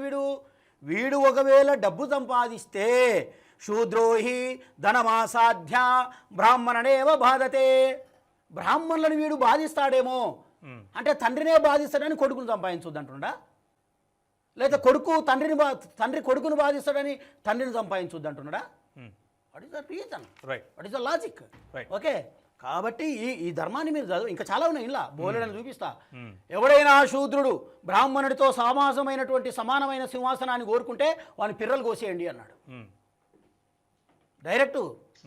డైరెక్ట్ చెప్తున్నా నేను, Right. వాళ్ళు వాడిన భాషనే కాదు. Right. వినండి, Right. ఆయన అడిగిన ప్రశ్నకు మరి ఒకవేళ తండ్రితో సమానమైన సీటును అంటే ఇద్దరు అన్నదమ్ములు, ఒకడు బ్రాహ్మడు, ఒకడు క్షత్రియుడు, ఒకడు శూద్రుడు, మరి ఈ శూద్రుడు ఆ బ్రాహ్మణుడితో సమానంగా కూర్చుంటే వాడిని గోషేయమని ఎట్లా చెప్తాడు? మరి ఒకే ఇంట్లో ఎట్లా కూర్చుంటారు? ఒకే ఇంట్లో సమానత్వం వద్దని ఎట్లా బోధిస్తుంది ఈ గ్రంథం? అంటే సరే, అంటే మన కుటుంబ వ్యవస్థలో కూడా ఇది ఉంది అనేది సరే అంతో తెల్లమవుతుంది. నేను దుర్మార్గుణ్ణి, నేను హిందూ వ్యతిరేకిని, నాకేం పని లేదు, తినడం వీళ్ళతో కూర్చోవడమే, ఓకే కరెక్టే. కానీ మరి అంబేద్కర్ గారు ఎందుకు తగలబెట్టింది దీన్ని? Why doctor Ambedkar a great Indologist, a great philosopher, a great economist, a great world religious expert, a constitution frame worker, draft చేసినటువంటి వాడు, ఆర్కిటెక్చర్. ఈ ఆర్కిటెక్చరు, దీన్ని ఆర్కిటెక్ట్ చేసినటువంటి వ్యక్తి ఈ మనధర్మ శాస్త్రాన్ని 1927 డిసెంబర్ నెలలో ఎందుకు తగలబెట్టినట్టు కదా? సో మీరు ఇచ్చే సమాధానం లాజిక్ లేదు. నెక్స్ట్ మీరు ఇంకో ప్రశ్న కూడా అడిగారు, ఏంటి? ఏదైనా కాల్ వస్తే చెప్పండి. మార్కండేయ పురాణంలో స్త్రీ గురించి అసలు ఈ స్త్రీలే మొట్టమొదటిగా ఈ వేదాలను, ఈ శాస్త్రాలను వీటన్నిటి తీసేసుకోవాలి, కానీ ఏం చేస్తాం, కర్మ అట్లా తయారైంది. ఓకే, ఏముంది రాసిన రోజు చూద్దాం. ఏం రాశారంటే మార్కండేయ పురాణం, నా సొంత కవిత్వం కాదు, మార్కండేయ పురాణం ఏం చెప్పాడు? నాస్తి స్త్రీణాం పృథబ్జ్ఞో నవ్రతం నాప్యుపోషణం భర్తృశుశ్రూషయై వైతౌ లోకానిష్టాన్ వ్రజంతి. ఇందాక మీరు చెప్పారే ఇంట్లో నుంచి బయటికి వెళ్ళొద్దు, స్త్రీలు ఇట్లా ఉండాలి, స్త్రీకి స్వతంత్రం ఉండకూడదు అని మార్కండేయ పురాణం చెప్పింది. చదువద్దు వాళ్ళకు, కరోనా అడ్డం పెట్టుకొని చెప్తున్నారంటారా? వీళ్ళ పుస్తకాలు అన్నవే ఉంటాయి. నేనేమంటున్నంటే అందుకే నా పోరాటం అంతా ఏంటంటే వీటిని సవరించండి. నేను వదిలేస్తా బా, నేను ఇలా మాట్లాడుకుంటూ ఆగుతా. రేపు ఇంకొకడు వస్తాడు రా నాయన, ఎవరు వస్తారు రేపు? కదిరే కృష్ణ కంటే 100 రెట్లు జ్ఞానం ఉన్నాడు వస్తాడు. ప్రపంచాన్ని మొత్తాన్ని ఏకచక్రాధిపత్యంగా తిప్పే ఒక ఎస్సీ వాడు వస్తాడు, ఒక బ్యాక్వర్డ్ క్లాస్ వాడు వస్తాడు, వాడు చెప్తాడు ఇవన్నీ. అప్పుడేం చేస్తావు? అందుకే నేను ఏమంటున్నానంటే ఎవరమైనా ఇది అడగాల్సిందే, దాన్ని గుర్తించండి. ఇంతెందుకబ్బా, ఇంకొక ప్రశ్న అడుగుతా, ఇంకొక శ్లోకం చదువుతా మీకు. ఇప్పుడు ఇవన్నీ ఎందుకంటే ఇవి చెప్పించుకుంటారు వీళ్ళు కావాలని నాతోన, నేను చెప్తున్నా. ఇందులో ఒక్క మాట తప్పైనా నా నాలుక కోసుకోవడానికి నేను సిద్ధం. ఇందులో ఏ ఒక్క శ్లోకం తప్పైనా ముక్కు నేలకు రాస్తా నేను, ఎక్కడైనా మీరు సిద్ధమే. మళ్ళీ ఇంకొకసారి జీవితంలో టీవీ కాదు కదా, ఉపన్యాసం కాదు కదా, మళ్ళీ ఇంకెక్కడ రాను కూడా రాను. ఏ ఒక్క శ్లోకం తప్పైనా మీరు నిరూపించినా సరే. రైట్, ఇక్కడ చూడండి ఏం చెప్తున్నాడు. పూయం చికిత్సకస్యాన్నం పుచ్చర్యత్యాన్మిధ్రియం విష్ణువార్ధుషికన్స్యాన్నం శస్త్ర విక్రయిణోమలం. ఏమంటున్నాడు? ఇప్పుడు వైద్యాన్ని, కరోనా వచ్చింది వైద్యం అంటున్నాడుగా, మొట్టమొదట వీళ్ళు వైద్యులనే వ్యతిరేకించారు. కరెక్ట్. ఏం చెప్తున్నాడు? పూయం చికిత్సకస్యాన్నం, చికిత్సకస్య అంటే ఏంది? శిక్షకుని యొక్క ఏంటిది? షష్ఠీ విభక్తి, షష్ఠీ విభక్తి కస్యాం. ఓకే, స్త్రీలింగం అయితే యాం అని వస్తుంది, పుల్లింగం అయితే అస్యా అని వస్తుంది. ఇక నపుంసకలింగం అన్నీ చెప్తా. సంస్కృతం రాదని ఒకడు అంటాడు, రారి సంస్కృతం మాట్లాడుకుందాం. తెలుగులో వద్దు, ఇంగ్లీష్లో, సంస్కృతంలో మాట్లాడదాం. మీకు ఎవరికైనా శక్తి ఉంటారండి? ఇంకే ఇప్పుడు ఇది ఎట్లా మాట్లాడుతున్నాం అట్లా మాట్లాడదాం సంస్కృతం. ఏం పోయేది ఉంది? ఏం చెప్తున్నాడు? పూయం చికిత్సకాస్యాన్నం, చికిత్సకుడు పెట్టినటువంటి అన్నము తినకూడదు. అంతేకాదు విష్ణువార్ధుషికస్యాన్నం శస్త్ర విక్రయినో మలం. ఎవడైతే లోహాలను తయారు చేస్తాడో, అంటే స్వర్ణకారులు, ఎవడైతే ఇనుపని తయారు చేస్తాడో లోహకారులు, లేదా ఆయుధాలను అమ్ముతారో, వాళ్ళు ఇచ్చినటువంటి అన్నం దేంతో సమానం? మలంతో సమానం అన్నాడు. కానీ ఇదే కమరోళ్ళు, ఇదే వడ్లోళ్ళు, ఇదే కౌశలోళ్ళు మాత్రం హిందూ మతం గొప్పది, లేకపోతే మన ధర్మశాస్త్రం గొప్పదని ఇప్పుడు వాళ్ళే మన మీద తాడు చేసే పరిస్థితి తీసుకొచ్చారు. ఆ వెంకటేశ్వరరావు లాంటి వాళ్ళంతా. ఇప్పుడు ఏం రాస్తున్నాడు ఇక్కడ? నేను రాసిన శ్లోకాలు ఇవన్నీ తీసేయండి రా బాబు, ఇవి వద్దు, ఇవి ఉంటే నాశనం రా, ఇవి ఉంటే కడుపు మండిపోతుందిరా మాకు, మేము చదువుకున్నాం, జ్ఞానం లేను, మా తాళతల తండ్రులు అంటే మోసిర్రు, మేము మొయ్యలేమని చెప్పేసి అంటున్నాను నేను. ఆ మాత్రం ఇప్పుడు ఒక తండ్రి ఉంటాడండి, కొడుకు ఏడుస్తుంటే ఏమనుకోవాలి? కొడుకు వీడు ఎందుకు ఏడుస్తున్నాడు? వీని కడుపు నొప్పి వచ్చిందా, తలనొప్పితో బాధపడుతున్నాడా, ఏదైనా కావాలని ఏడుస్తున్నాడా అని తండ్రి ఆలోచిస్తాడు. నువ్వు తండ్రి లాంటివని కదా, బ్రాహ్మడివి. తల్లి ఏం ఆలోచిస్తుంది? పిల్లవాడు ఏడుస్తుంటే ఎందుకు ఏడుస్తుండే వీడు ఆలోచిస్తుందా లేదా? మరి మేము ఇట్లా బాగా వరులుతుంటే ఎందుకు వరులుతున్నామని అడగాలనా? కరెక్ట్. వీళ్ళ బాధ ఏందని తెలుసుకోవాలను. అదేం తెలుసుకోలేదు, సింపుల్ ఒక్కటే స్టేట్మెంట్, హిందూ ద్రోహి. కాల్ తీసుకుందాం. కాల్. యా, హలో, చెప్పండి. హలో చెప్పండి మీ పేరు, మీరు మీ ప్రశ్న హలో చెప్పండి. వినిపిస్తోందండి, వినిపిస్తోంది. మీ పేరు, మీ ప్రశ్న చెప్పండి. హలో బ్రదర్ కనెక్ట్ అవ్వలేదు. కనెక్ట్ అయ్యిందండి, నాకు వినిపిస్తోంది. దయచేసి మాట్లాడండి. గుడ్ ఈవినింగ్ అండి, చెప్పండి మీ పేరు, మీ ప్రశ్న.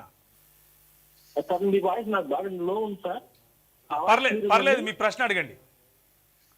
సార్ నమస్కారము, నా పేరు రవికుమారు, నేను ప్రకాశం జిల్లా చీరాల నుంచి మాట్లాడుతున్నానండి. ఓకే. నా ప్రశ్న సూటిగా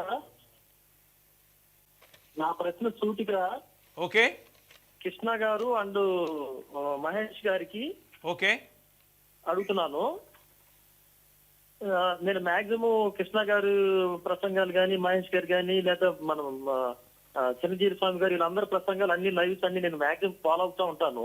ఓకే, ప్రశ్న అడగండి. కొన్ని వందల సంవత్సరాల నుంచి ఎంతో మంది హిందూ అని చెప్పుకుంటూ సమానత్వం కోసం పోరాడుతున్నప్పటికీ ఈ రోజుకి రాని సమాధానము, ఈ రోజుకి సమాధానం రాలేదు సొసైటీలో.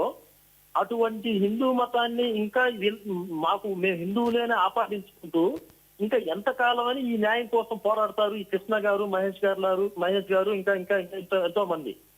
వీళ్ళు పోరాడుతుంది నేను తప్పు అంటలేదు. ఇలా ఎంతమంది ఎన్నాళ్ళు అంటే అంబేద్కర్ గారు చేసిన అర్థమైందండి, ప్రశ్న అర్థమైంది. మహేష్ గారికి ఇస్తాను. మహేష్ గారు, ఇంకెంతకాలం అంటారు మేము హిందువులమనే చెప్పుకోవాల్సిన అఘాయిత్యం ఏంటి అన్నది, లేకపోతే అంత అవసరం ఏంటి అన్నది ప్రశ్న, చెప్పండి. సమస్య ఏంటంటే ఇక్కడ అంబేద్కర్ గారు కూడా చెప్పింది ఏంటంటే మత మార్పిడి పెద్ద సమాధానం లాగా కనిపించట్లేదు. దళితులు ఎక్కడికి వెళ్ళినా దళితులే. ఇప్పుడు క్రిస్టియానిటీలో ఉంటే మాలలు కాకుండా పోయారా, మాదిగలు కాకుండా పోయారా, వివక్ష లేకుండా పోయిందా? కాబట్టి పారిపోవడమో లేకపోతే వేరే మతానికి వెళ్ళిపోవడం అనేది సొల్యూషన్ కాదు.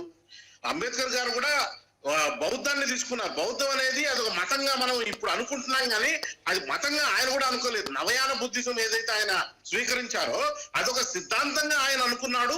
హిందూ మతానికి వ్యతిరేకంగా తన ఒక చర్యలాగా, తన ఒక విప్లవం లాగా దాన్ని చేశారే తప్ప అదేదో మతాన్ని పాటించడానికో, మూర్ఖత్వంలోకి వెళ్ళిపోవడానికో, మరొక ఉన్మాదంలోకి వెళ్ళిపోవడానికో కాదు. కాబట్టి నేను అనేది ఏంటంటే, నేను ఏ మతంలో అయితే పుట్టానో, ఏ మతంలో అయితే అణచివేయబడ్డానో ఆ మతంలో నిలబడి నేను పోరాడే శక్తి నాకు డాక్టర్ బాబాసాహెబ్ అంబేద్కర్ ఇచ్చారు, రాజ్యాంగం ఇచ్చింది. ఆ శక్తిని నేను జీవితాంతం ఒట్టి పోరాడతాను నా సాటి వాళ్ళ కోసం. నా తరం పోయిండొచ్చు, నా వచ్చే తరం కోసమైనా నేను పోరాడితే అది నా బాధ్యత.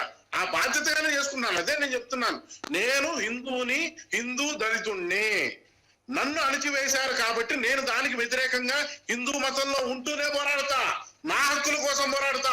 ఇదే బ్రాహ్మణ వ్యవస్థతో పోరాడతా, ఇదే దేవాలయాలతో పోరాడతా, ఈ వివక్ష చూపించిన దేవుడితో కూడా పోరాడతాను అంటున్నాను. ఇది నేను పలాయనాన్ని పఠించడం లేదు, నా హక్కుల కోసం నిలబడుతున్నాను. బాబాసాహెబ్ అంబేద్కర్ ఎప్పుడు చెప్పింది అదే. మన హక్కు కోసం ఎక్కడ మన హక్కులు కోల్పోయామో అక్కడ కాకుండా ఎక్కడో ఎట్లా వెతుకుతామండి? నా హక్కు ఇక్కడే కదా, నన్ను అణచివేసింది ఇక్కడే కదా, నిలబడాల్సింది నేను ఇక్కడే కదా, పోరాడాల్సింది వీళ్ళతోనే కదా.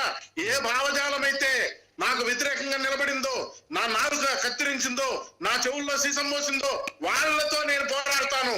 అదే నా బాధ్యత. ఓకే కృష్ణ గారు, రైట్.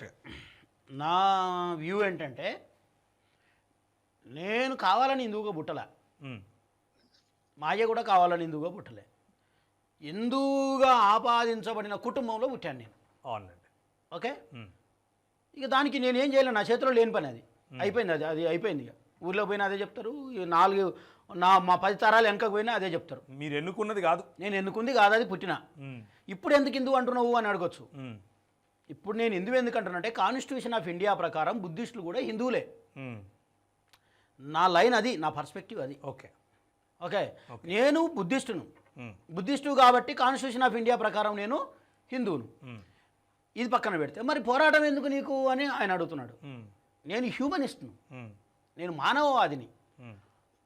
ప్రవీణ్ క్రైస్తవుడైనంత మాత్రాన ఆయనని ఇంకొకరు గుర్తుంటే నేను చూసి సహించేవని కాదు. ఆయనకు కూడా ఆ బాధ కలగడానికి వీల్లేదు.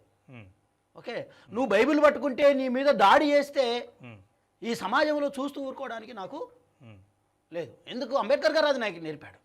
నీకు బైబిల్ పట్టుకునే స్వేచ్ఛ నీకుంది, యూ హ్యావ్ ద రైట్. కాన్స్టిట్యూషన్లో లేకపోతే అది వేరే. ఏమి కాన్స్టిట్యూషన్లో ఉంది అది. నువ్వు 25వ ఆర్టికల్ ప్రకారంగా నువ్వు బైబిల్ పట్టుకొని ఎవడైనా సరే, ఒక హిందువు కూడా, ఒక బ్రాహ్మడు కూడా, ఎవడైనా బైబిల్ని పట్టుకొని చదివే హక్కు అధికారం వానికి ఉంది. ఒకడు భగవద్గీతను చదువుకునే హక్కు అధికారం వానికి ఉంది. నేను కాదనట్లేను.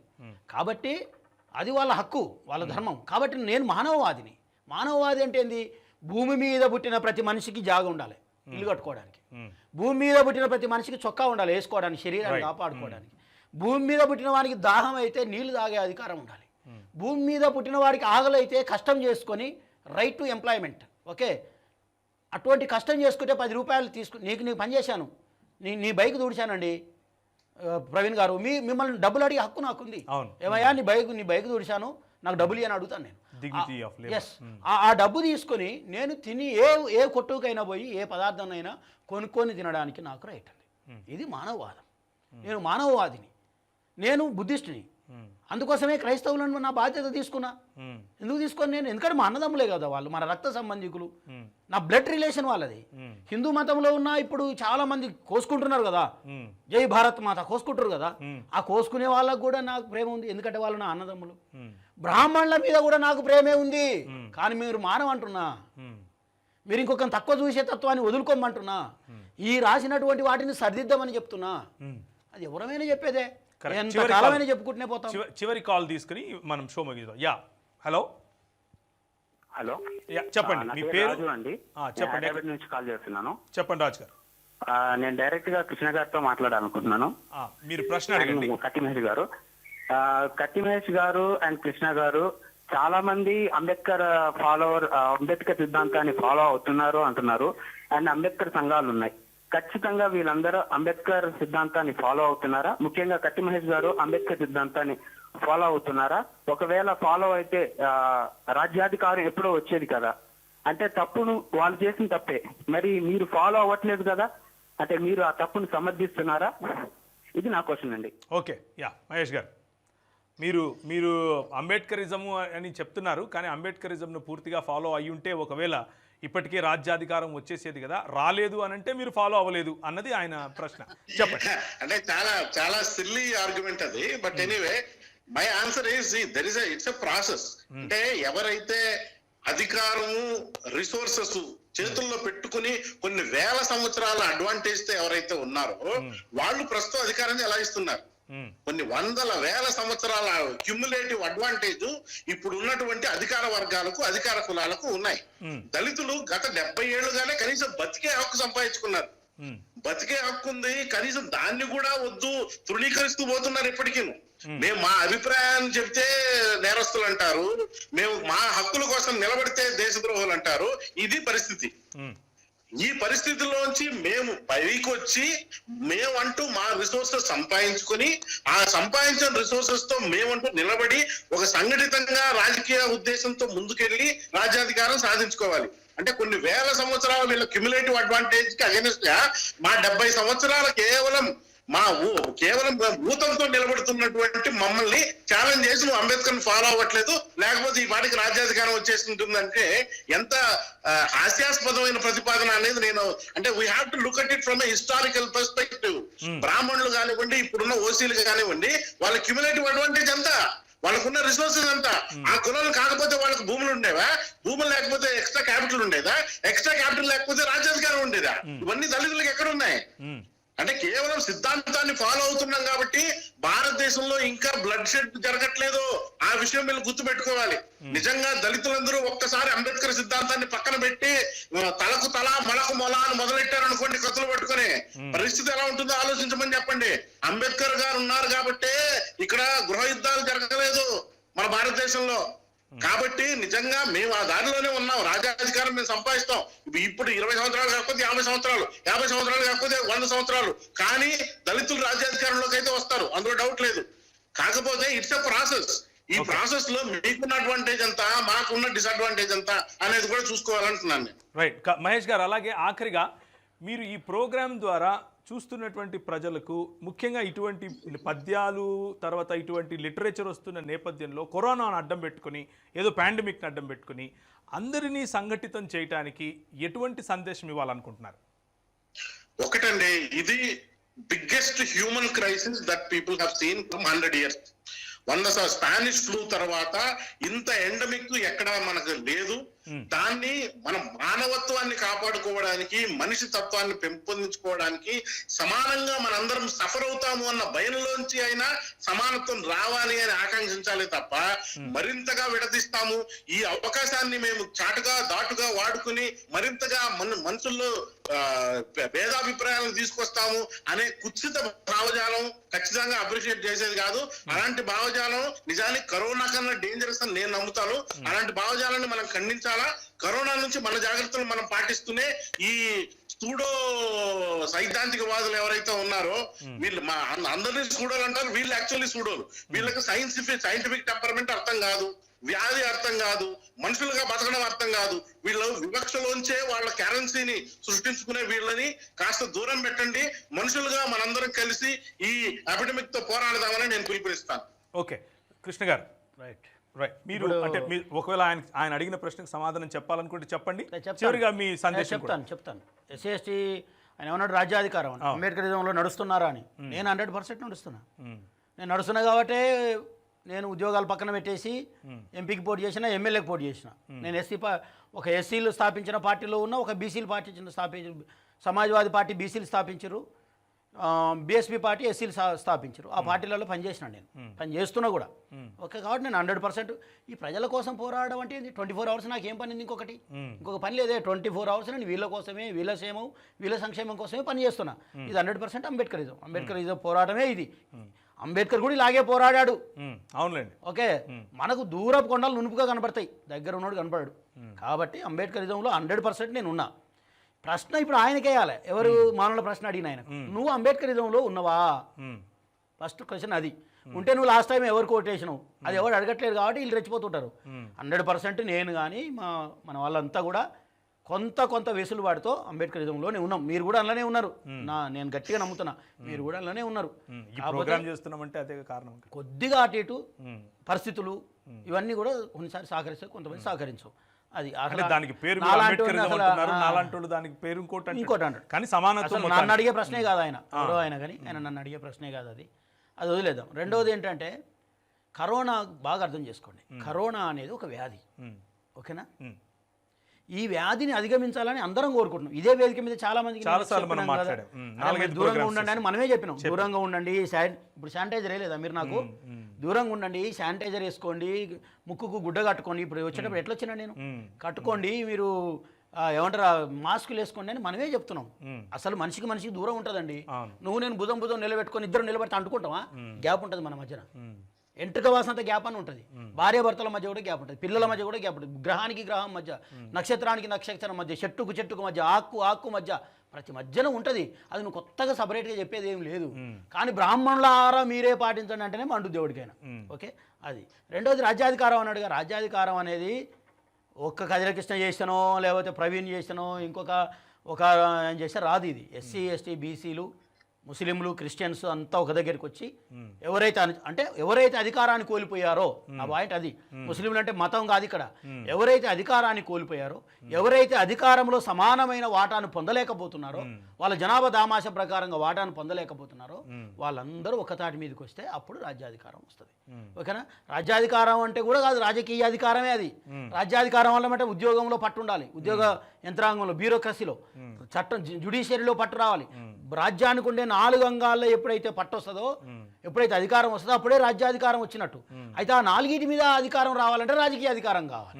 రాజకీయ అధికారం కావాలంటే సోషల్ మూవ్మెంట్ నడవాలి. సోషల్ మూవ్మెంట్ రావాలంటే కల్చరల్ మూవ్మెంట్ రావాలి. కల్చరల్ అంటే సోషల్ రెండు ఒకటే. ఈ మూమెంట్స్ అన్నీ ప్రాసెస్ ఒక్కొక్క కాలంలో ఒక్కొక్కరు చేసుకుంటూ పోతుంటారు. ఎవరికి చేతనైన కాడికి వాళ్ళు చేసుకుంటూ పోతుంటారు, ఎవరి టాలెంట్ని బట్టి వాళ్ళు చేసుకుంటూ పోతారు. కాబట్టి వీళ్ళందరూ ఒకటైతే అది కరోనా అనేది వ్యాధి ఉంది కాబట్టి దూరం ఉన్నాం అంటున్నాం. రేపు వ్యాధి లేదని కలిస్తే మన ఇద్దరం చేకేంటి తీసుకుంటాం కదా. వ్యాధి ఇప్పుడు ఒక మాట అదే కరెక్ట్ అనుకుందాం. ఇప్పుడు ఒక డాక్టర్ అమ్మ ఉంటుంది, ఇప్పుడు ఇంజక్షన్ ఎట్లా వేయాలి? నేను ముట్టుకొనే వద్దు, ఇంజక్షన్ ఎట్లా వేయాలి అంటే ఒక కర్రకి ఇంజక్షన్ కట్టి దాంతో కూర్చోాలా? చిన్న మాట అడుగుతుంది. ఎట్లా చేస్తారు? ప్రాక్టికల్ కాదు అది. ప్రాక్టికల్ ఎట్లా అవుతుందో చెప్పండి. అంటే ఇప్పుడు కూడా కరోనాలో కూడా ప్రాక్టికల్ కాదు. ఎట్లా అవుతుందో చెప్పండి. ఇప్పుడు కరోనా అంటే మాకేదో బాధ్యత లేనట్టు మాట్లాడితే ఎట్లా? ఇప్పుడు ఆపరేషన్ చేయాలి, ఎట్లా చేయాలి? కత్తిని దూరంగా పెట్టి వాళ్ళు చెప్తున్నట్టు కొయ్యాలనా? కోస్తారా? అట్లా అవుతుందా? పోనీ మీరు చేస్తారా? అయిపోయింది. ఇప్పుడు మనం రేపు బార్బర్ షాప్కి పోతాం, దూరంగా నిలబడి ఎట్ట కటింగ్ చేస్తాడు నీకు? దూరంగా నిలబడి ఎట్ట కటింగ్ చేస్తాడు అంటే ఒక కట్టె పెట్టి పంగల కట్టె పెట్టి దానికి కత్తెర పెట్టి దాంతో ఇట్లా ఇట్లా కొట్టాలనా? ఏంది అసలు? ఏమైనా లాజిక్ ఉండాలి, ఒక ఫిలాసఫీ చెప్తే, ఒక ఐడియాలజీ చెప్తే దాంట్లో ఏమైనా ఒక పద్ధతి, ఒక తర్కం ఉండాలిగా. అయిపోయింది, అది కూడా వదిలిపెడదాం. పుట్టంగా బిడ్డ పుడుతుంది, బిడ్డను కూడా తల్లి దూరంగా పెడితే ఎట్లా బతావు నువ్వు? నిన్ను బొట్టు కోయాలిగా ఒకడు పట్టుకొని, బొట్టును కోయాలంటే ఎట్లా బతావు నువ్వు దూరంగా? ఇప్పుడు ఇంత అందుకండి రోడ్ల మీద ఇప్పుడు అందరూ రోడ్డు మీదకి వచ్చి అడుగు తింటారు కదా ప్రవీణ్ గారు, చాలా మంది అడుక్కుంటున్నారు కదా. మన వాళ్ళు కాదు, ఈ దేశ భారతీయులు ఎవరున్నారు చెప్పండి ఇందులో అడుక్కునే వాళ్ళలో? ఎక్కువగా ఎస్సీ ఎస్టీ ఓబీసీ వాళ్ళే. మరి ఈ పరిస్థితి ఎందుకు వచ్చిందో ఆలోచించొద్దా? ఈ పరిస్థితి ఎందుకు వచ్చిందో రీసెర్చ్ వద్దా? ఈ పరిస్థితి ఎందుకు వచ్చిందో అనాలిసిస్ చేసుకోవద్దా? దీనికి పరిష్కారాన్ని ప్రత్యామ్నాయాన్ని మనం ఎన్నుకోవద్దా? ఎంతమంది బ్రాహ్మణులు వచ్చారు ఇప్పుడు?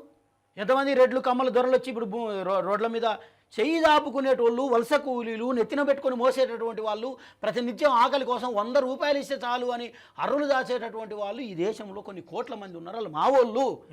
వాళ్ళ ఆకలి బాధలు చూడవలసిన బాధ్యత మా ఉందని చెప్తున్నాం తప్ప మాకేదో బాధ్యత లేకుండా మాట్లాడుతున్నటువంటి మాటలు కానే కాదు.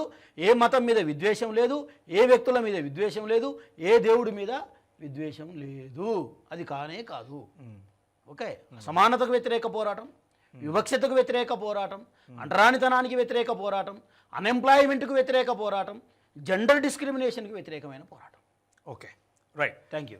రైట్. సో చాలా చక్కగా మనం మొదటి నుంచి ఇప్పటి వరకు కూడా, అంటే మధ్యలో కొంచెం టెక్నికల్ రీజన్స్ కారణంగా కోటేశ్వర శర్మ గారు మనతో టచ్లో లేకుండా వెళ్ళారు. కానీ వీలైతే కోటేశ్వర శర్మ గారిని తిరిగి తీసుకునే ప్రయత్నం చేశాం, కుదరలేదు. ఆయన ఏదేమైనప్పటికీ చక్కటి చర్చ జరిగింది. చివరిగా చూస్తున్నటువంటి ప్రేక్షకులందరికీ నా వైపు నుంచి చెప్పాలనుకుంటున్నది ఏమిటి అని అంటే, వేదనతోనూ భావోద్వేగంతోనూ అలాగే పరుషంగా మాట్లాడిన మాటలను ఏవి కూడా ఈ రక్షణ టీవీ పరిచర్యల మాధ్యమం వాటిని సమర్థించట్లేదు, వాటిని ప్రోత్సహించటం లేదు. అలాగే మాట్లాడినటువంటి మన విఘ్నులు కూడా వాటిని కావాలని అవతలి వారిని రెచ్చగొట్టడం కోసం మాట్లాడినవి కాదు. కానీ ఒకరు వేసిన నిందను మరి దానికి సమాధానం చెప్తూ మాట్లాడినటువంటి మాటలుగానే మీరు తీసుకోవాలని ఆశపడుతున్నాను. అలాగే కరోనా పేరు మీదనో లేకపోతే ఇంకొక రోగం పేరు మీదనో ఇంకొక ఎపిడమిక్ లేకపోతే పాండమిక్ పేరు మీదనో వాటిని అడ్డం పెట్టుకుని ఇప్పటికి కూడా స్త్రీలను కేవలము మనం వంటింటికే ఆపేయాలి, ఊరగాయలు వాళ్ళు పెట్టుకుంటే సరిపోతుంది, వాళ్ళు మడిగట్టుకుని ఇంట్లో వంటలు చేస్తే సరిపోతుంది అనేటటువంటి, నిజంగా ఇంతవరకు మహేష్ గారు చెప్పినట్లుగా ఈ లాక్డౌన్ పీరియడ్లో ఎక్కువగా స్త్రీల పట్ల శోషణ పెరిగింది, స్త్రీల పట్ల వారికి ఒత్తిడి పెరిగింది అని రీసెర్చ్ లేకపోతే సర్వేస్ చెప్తున్నాయి. అవి నిజం కూడా. మీ ఇంట్లో చూస్తున్నటువంటి మీరు తేరగా కూర్చుని ఉన్నాం కదా అని చెప్పి ఇంకా ఎక్కువగా అది వండు ఇది చేయి అది చేయి అన్నట్లుగా మీ తల్లికి, మీ చెల్లికి, మీ అక్కకు, మీ ఇంట్లో ఉన్నటువంటి ఆడపడుచులకు ఎక్కువగా ఇబ్బంది పెట్టకండి. అది పర్పస్ కాదు లాక్డౌన్కి, దయచేసి అది గుర్తుంచుకోండి. అలాగే లాక్డౌన్ అయిపోయిన తర్వాత మనం మన స్త్రీలను గౌరవిద్దాం, వారికి పనినిద్దాం. మన కుటుంబాల్లో మన తల్లులు మనల్ని పెంచారు, మనల్ని పోషించారు, వారు నాట్లు వేశారు, వాళ్ళు కోతలకు వెళ్ళారు, వాళ్ళు కోశారు, కుప్పలు ఉడిచారు, నెత్తిని పెట్టుకొని అమ్మి మనల్ని బ్రతికించారు, మనల్ని నిర్మించారు. ఇది బహుజన సమాజంగా ఉన్నటువంటి మన దేశంలో ఉన్న స్త్రీకి ఉన్నటువంటి సంస్కృతి. అంతేకాని ఎక్కడో విదేశం నుంచి అరువు తెచ్చుకుంటున్నటువంటి సంస్కృతిగా ఏదైతే మడిగట్టుకుని లోపల నువ్వు వండి పెడితే చాలు అదే నీ జీవితం అని చెప్పే సంస్కృతి భారతీయ సంస్కృతి కాదు. దాన్ని మీరు దయచేసి అర్థం చేసుకోవాలి. అలాగే మరి వింటున్నటువంటి మీరు అనేక వ్యూస్ మీరు విన్నారు. ఆ వ్యూస్లో కూడా వచ్చిన సారాంశం ఏమిటి అని అంటే, ఎవరైతే ఈ బ్రాహ్మణ జాలమే మరి మణిమకుటం లేకపోతే నీతిమాలిన బ్రాహ్మణ జాలం అని మొన్నటిదాకా అన్నారు, ఇప్పుడు మానవాళికి మణిమకుటం ఉంది అని చెప్పినటువంటి మాట, ఇప్పుడు బ్రాహ్మణులు లేచి వారు నిష్ఠాగరిష్ఠులై వారి ధర్మాన్ని పాటించాలి అని చెప్పినటువంటి మాట ఏదైతే ఉందో, వచ్చినటువంటి విఘ్నులిద్దరూ సామాజిక కార్యకర్తగా ఉన్నటువంటి, అలాగే రాజకీయంగా కూడా దళిత వర్గం కోసం పోరాడుతున్నటువంటి, అణగారిన వర్గాల కోసం పోరాడుతున్నటువంటి మన కృష్ణ గారు, అలాగే మన సహోదరులు కత్తి మహేష్ గారు, వీరిద్దరూ ఇచ్చినటువంటి పిలుపు ఏమిటి అని అంటే, సంఘటితం అవ్వాలి, అందరూ ఒకచోటికి రావాలి. ఎస్సీ ఎస్టీ ఓబీసీలు, ముఖ్యంగా బీసీ కులాల్లో ఉన్నటువంటి వాళ్ళు